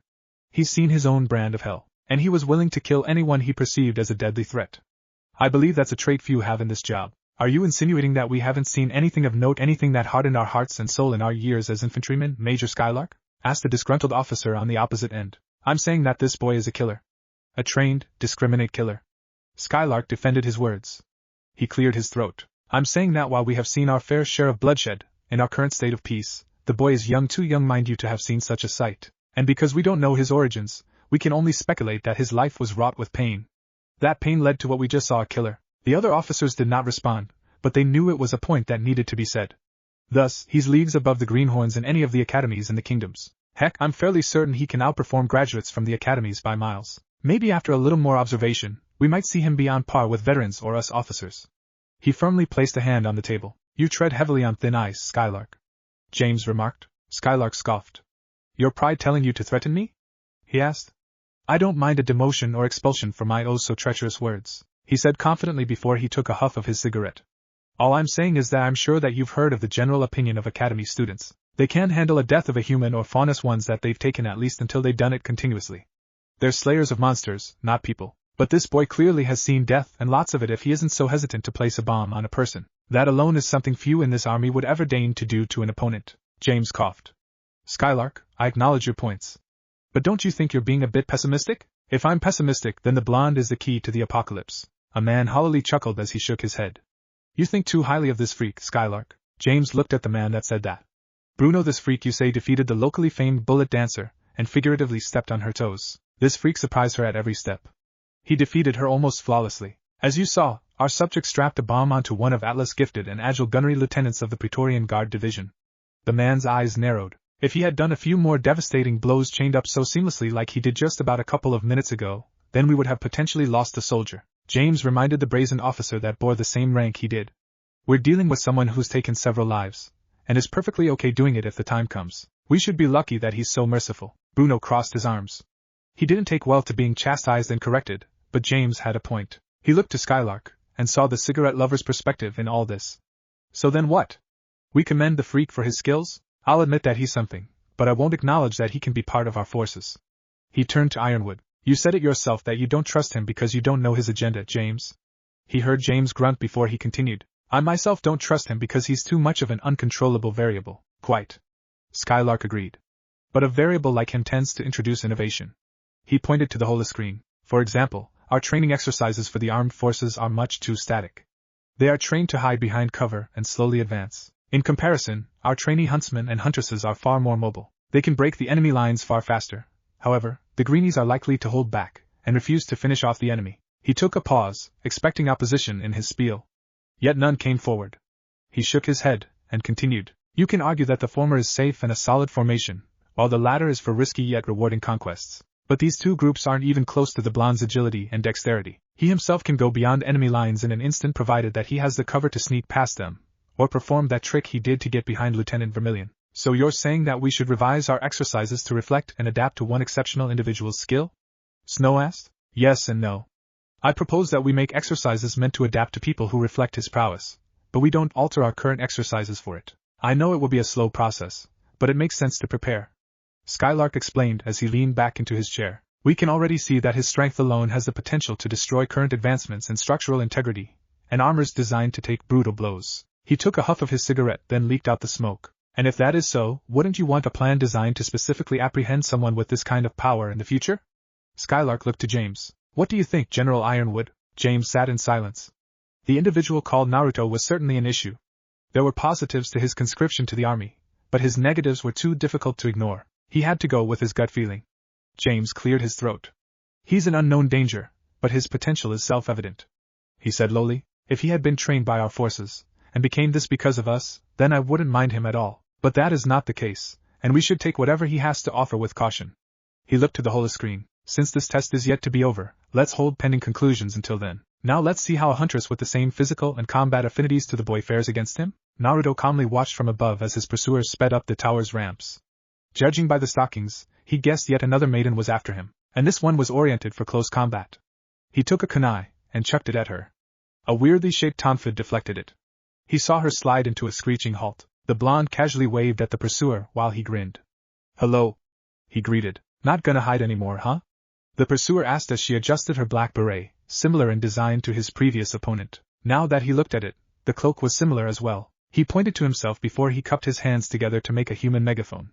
Naruto doesn't nato understando, he said loud enough for her to hear. Fido, now, that got the girl's attention in his observation of her startled body language. He watched her step back to the edge of the ramp. He raised an eyebrow at her choice of action. He didn't understand it at all until she bolted towards him. The maiden rocketed off the ramp, and performed multiple and frankly unnecessary front flips. Aside from that, he whistled in surprise as he saw that this new opponent was quite physically gifted if she was going for such a telegraphed frontal assault. He saw her right fist emerge from inside the cloak. The fist was coated in blue. Oh. So that's how she moved the wall. She copied Granny's thing. Nice. He stepped forward to intercept her. Her fist launched forward. He caught the offending arm with his left while his other hand pushed against her abdomen. In one swift motion, he flipped her over himself, and slammed her down onto the platform. She was quick to recover. She rolled on her side, and stood up to dust herself off. Her beret was gone, which revealed her two-toned short brown hair, which tapered to a curl at the back while her bangs were cream-colored. Two cowlick strands of hair stood like antennas. Her orange eyes lightly glared at him. Naruto guessed that while she was frustrated that her opening move was halted, she did not want to kill him. She took off her black cloak, and he was treated to a sight. If Pervy Sage were here, he'd blast off into space with how the maiden wore something most likely meant to turn a guy or girl on. Absolute territory, the midriff exposure, the underboob along with the generous bust size, the back being displayed with straps wrapped around, and finally cosplay. The brown squirrel tail with a white stripe down the middle with a pair of black ones running parallel had to be fake. Just had to. Before he thought deeper into this, he shook his head. He went ahead and looked at a broader picture. The orange, black, and gold color scheme was a good choice in his opinion. Makes good contrast with her tan skin and sculpted curves. Naruto mentally slapped himself in the face. His perverted teacher seemed to have taken control of him for the moment. He looked down, and scratched his head. He heard her boots, adorned with a pair of gold coverings at the toes, scramble. Naruto prepared himself for the straightforward lunge. Her right arm went for his face, but he was quick enough to parry it out of the way. He shifted his body as he did so. The right side of his body moved forward. His upper part of his right arm hugged ribs while the forearm hinged at a perfect 90-degree angle. The fist situated just in front of her abdomen, inches away. For half a second, he stopped all movement. He collected more chakra into his right fist, which glowed like molten lava. Then in an instant, every muscle moved in tandem. The pivot foot anchored, knees slightly lunged forward. His torso turned slightly but abruptly, the stiff right arm swung forward. Then finally the release of chakra upon impact into the 1-inch punch. He sent her to the central pillar holding the tower's structure together. The distance of the Chunin exam arena from end to end if he were to guesstimate. She charged at him with backup this time. 2 identical copies of her appeared by her side. He contemplated doing the same, but knew better than to show the bastards that chucked him in here more of his tricks. He knew this was a test of his skills, and he didn't want to show his cards. He simply charged at the identical trio. One of them had to be real, so he needed to do something to reveal the original. He pulled out a smoke bomb, and smashed it to the floor in front of him. The idea was that the impulsive ones tended to use the most brutal moves coming out of smokescreen, or something of the like. She appeared at the top of the smoke cloud, and didn't betray his expectations. Her glowing right arm was ready to smash him flat. He stopped the punch with his own of equal force.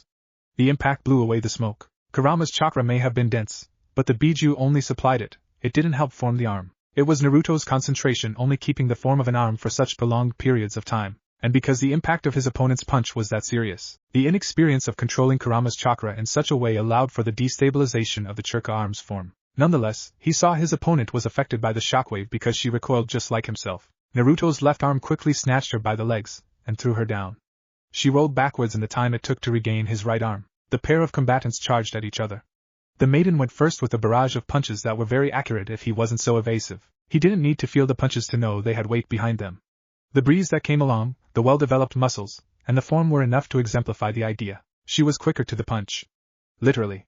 He couldn't find the time to counter, and while he was faster than her overall, this girl was trained and conditioned to dish out strikes so fast they blurred. He lost count how many punches she threw without taking a pause. If Lee were watching this sight, he'd no doubt yell out of excitement from spectating the speedy taijutsu display. He blocked 2 swift body blows, then ducked under a spinning back fist. From his view, he watched her continue to spin. Her pivot foot worked overtime to gather to momentum into the next blow. He rose up and crossed his chakra arms. The punch made impact like an explosion. He slid back from the force, and his arms dissolved because of the punch. Naruto looked at the situation a little more closely. It now made sense to him why she always went for the power blows. Her opening move, her approach from the smokescreen, and just now they were pressure tools, made people back off. And if they didn't, they felt a lot of pain.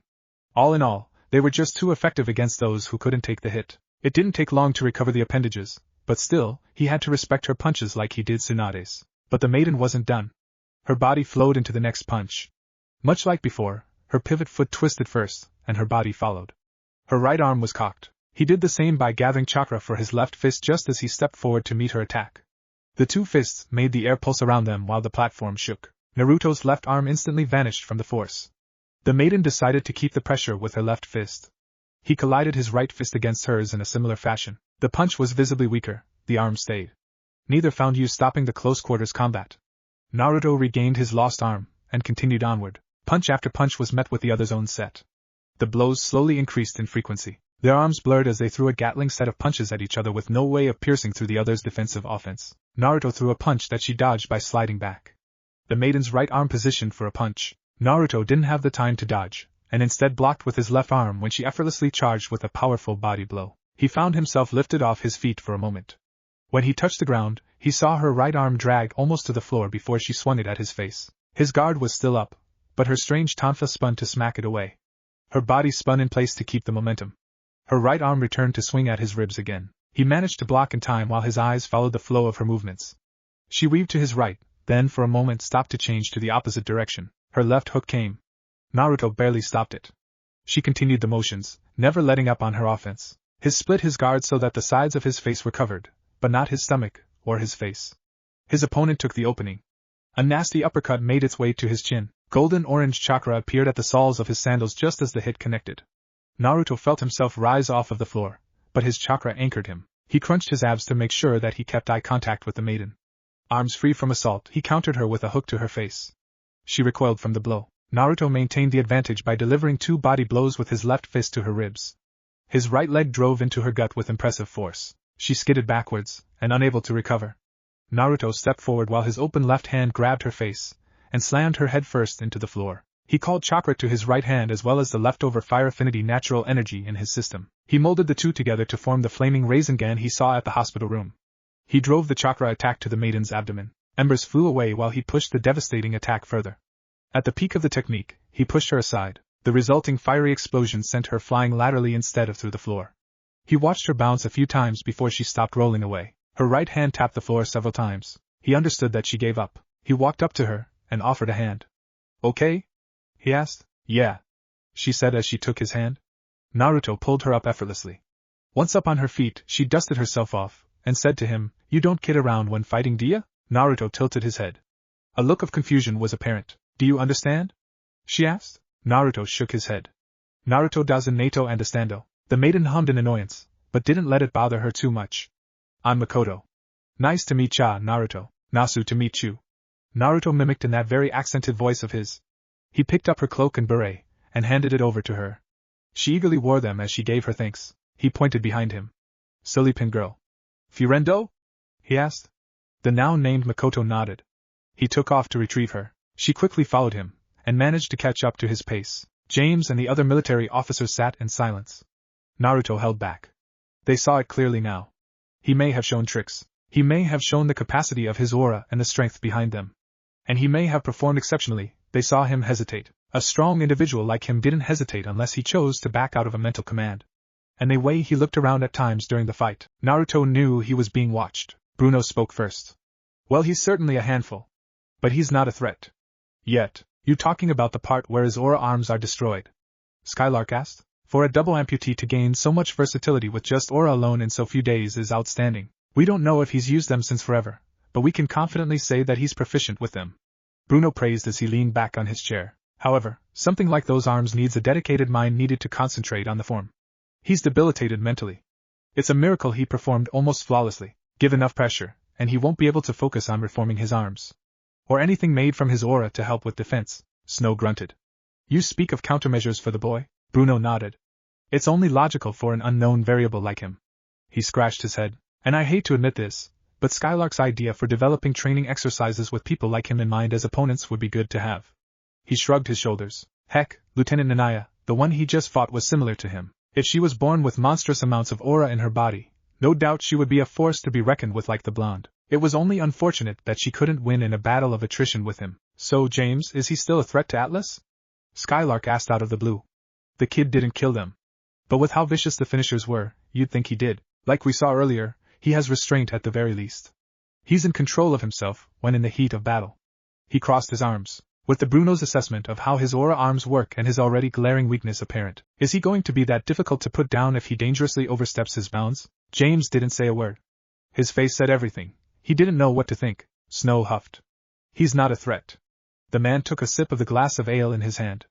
"Lieutenant Schnee and her sister have already made a bond with him. The two trust him, and he returns the trust. He's calm. Energetic at times, but calm. Not once did he show malice or aggression in his duration in the hospital. And as far as I am concerned, he's a capable individual that ought to be respected for his skills and disposition." James looked at his colleagues. "What do you wish will happen to him?" he asked. "Probationary period." All three men said in sync. "Let him show his colors with time." Snow said. "If he's not to be trusted, then that is when we start planning how to deal with him." Naruto. Noel. Naruto. Makoto introduced the two blondes. said blondes greeted each other. The male apologized for his actions through that one word he knew. The female said he didn't need to apologize. Bottom line? Only one message was truly understood. The labyrinthine arena clacked and clanged, tumbled and creaked, hissed and sputtered. The walls fixed themselves to an upright position if they weren't already. The ones that formed thin bridges returned to the wall they were a part of. Others were divided into sections. When everything was set, they all fell. Each gigantic column that resembled more of a wall descended into the mechanical chaotic abyss below until each wall formed a uniform surface to walk on. A proper floor to walk on in layman terms. The headache returned. He really needed to stop thinking about this place's unique architecture before his head blew off because of the insanity of it all. But when it was done, a door opened. And out came the two Schnee sisters. Weisu! Weemta! He shouted with a wave of his chakra arm. The pair of sisters walked up to him with a brisk pace to their steps. Halfway to the destination, Weiss decided to sprint to Naruto's side. Naruto! Are you okay? She asked the moment she got a hold of Naruto. The younger Schnee did a search on his body. Weiss was uncharacteristically a worrywart as she inspected Naruto's form to search for any wounds. Her hands roamed his chest, abdomen, legs, and back trying to find any sign, but she found none. He wasn't harmed at all. Sure, there was dust, grime, and sweat, but no sign of injuries. Weiss let out a relieved sigh. Thank goodness, she said softly while she placed her forehead on his chest. Winter could see the confusion in Naruto's eyes. He didn't know what he did to make his first friend in this world so worried for him. But the older Schnee knew better. She saw how worried Weiss was when Naruto was dragged out of the room. Heck, she was angry at the officers. And to be fair, she did as well. It was only after a clear explanation from one soldier that it was General Ironwood's idea to send him here to see his combat capabilities. It needs to be said that the younger sister was more than infuriated after hearing that. And now that she saw him unharmed, that rage and worry was replaced with relief. She didn't need to guess what Weiss thought. Weiss was worried for Naruto because she felt he was her responsibility.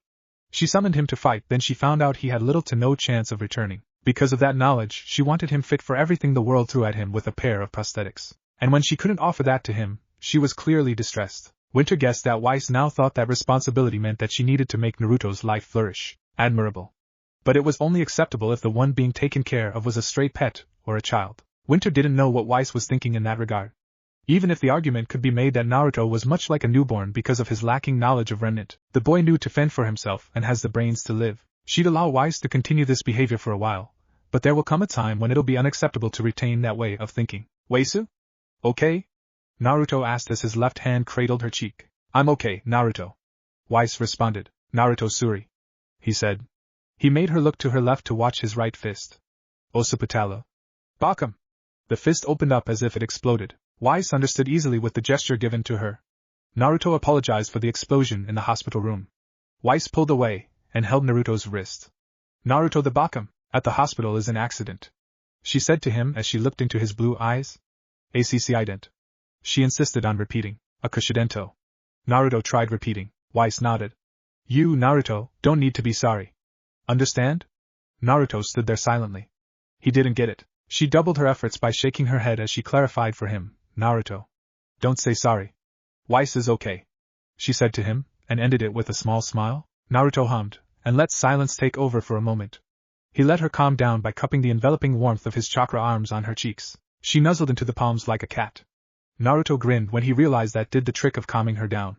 He released his hold on her cheeks to anchor her back to reality. Out of her blissful moment, Weiss was introduced to Naruto's opponents. Weisu. He motioned to the beret and cloak-wearing pair. Makoto. Noaru. He motioned his hands back to Weiss. Makoto. Noaru. Weisu. He stepped back and allowed them to converse with each other while he tried to understand what was being said. Weiss looked at the pair in front of her. She slightly bowed. Thank you for going easy on him. The brunette massaged the back of her neck and her stomach. A tiny hiss came between her teeth as pain flared up the moment she touched the areas. She immediately left them alone. If anything, he didn't take it easy on us. I think I might sport a few bruises even with aura protecting me from the hits, she said while she craned her neck left and right so that popping sounds were released. The blonde officer nodded vigorously whilst slightly hunched over. He decimated you too, Makoto? She got a nod in return. I guess you got the same explosive treatment as my back did, she whimpered as she massaged her back. A few pathetic gasps of pain came out. He really didn't make it easy to hit him. Or beat him. But he still hid things from us. In that regard, Miss Schnee, he's holding back his countless options, backup plans, strategies, everything. The squirrel faunus added. It was so obvious, he couldn't hide his skill even if his life depended on it. But nonetheless, we got beat by his most basic moveset. At least I think it's his basic stuff. Then I take it the general and his colleagues have what they need. Winter decided to step into the conversation. For now. The squirrel faunus replied. And for the record, I didn't want to do this, Lieutenant Schnee. Neither did Noelai. We were specifically chosen to gauge Naruto's potential and current skills in combat, and we refused. She explained. Winter raised an eyebrow. You refused a direct order? The pair shook their heads. Noel spoke for the two of them. It was more of a suggestion at first until they pulled out the direct order card. The four ladies conversed even further as Naruto blanked out. He closed his eyes for a moment, then found himself in the white void he found Kurama in. And right in front of him was his partner, rested flat on its belly. He guessed the chakra beast wanted a nap for giving so much of its chakra for battle. He walked up to the fox's face, then leaped over to its snout. The blonde sat cross-legged and stared at the slumbering eyes of Kurama. Naruto gently patted the fur he sat on. Thanks a lot, Kurama, he said. Thanks isn't needed. Kurama spoke softly.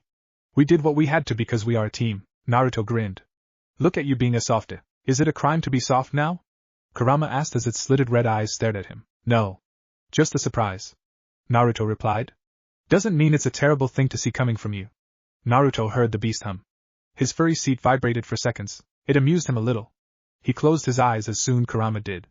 The two sat in silence to absorb the tranquility of the white void. They let themselves drown in the emptiness to find a small bit of peace in the moment. Naruto? HM? I'm sure you have questions regarding chakra usage. Naruto opened his eyes to stare at the beast. Now that his partner mentioned it, he didn't need to talk about that. Every instance of chakra usage that didn't necessarily need Kurama's chakra ended up being used. The Rasengan, the wall-walking, substitution used Kurama's chakra. Naruto wanted to talk to the beast about why it was so liberal about its chakra. But the blonde did hear the hesitance in its voice. From the looks of it, Kurama didn't want to talk about it. However, it was a serious topic that needed to be discussed despite its reluctance. Naruto felt the beast quiver slightly. He took a breath. Save it for when we get to the hospital, Kurama? Get some rest. Naruto said to his partner. The blonde closed his eyes once more, then opened them to find he was back in the real world. In front of an imposing military figure if the stern stare and solid stature was a hint, the man pointed to himself. James Ironwood. He said. A pleasure to meet you, Naruto. Uzumaki Naruto. Nasu to meet you, Jamusu. Naruto returned the greeting professionally, but in both males' eyes they weren't on friendly terms. The former exuded the atmosphere of a Kage in Naruto's eyes, and that meant that the man orchestrated the skills exhibition plan to expose Naruto. The man clearly was displeased by the lack of anything new, but he wouldn't easily show it to his subordinates that surrounded Naruto. Naruto himself showed in his eyes a tranquil fury. To be used to obviously was an insult. Surely, the man before him already knew what he was capable of. Their technology was far more advanced.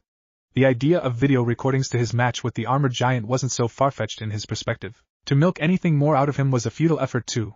He was resolute in preventing a leakage of his skills. Naruto. I'd like to have a word with you. James spoke. He made a beckoning gesture with his left hand. Naruto gauged his options. He could follow and experience two conversations. Or he could have a one-sided conversation if he was unlucky. Those were his predictable options, and predictable options followed the pace of the man in front of him. He didn't like that idea. Therefore, he chose the third and completely moronic choice. The blonde feigned understanding. Naruto desu nato understando. What if Naruto was summoned by Weiss Ruby? And thanks for watching my video till the end. If you enjoy this content, then do consider subscribing to my channel, and leave a like if you guys need the next part. Comment down and thanks for watching the video, and see you guys in the next video.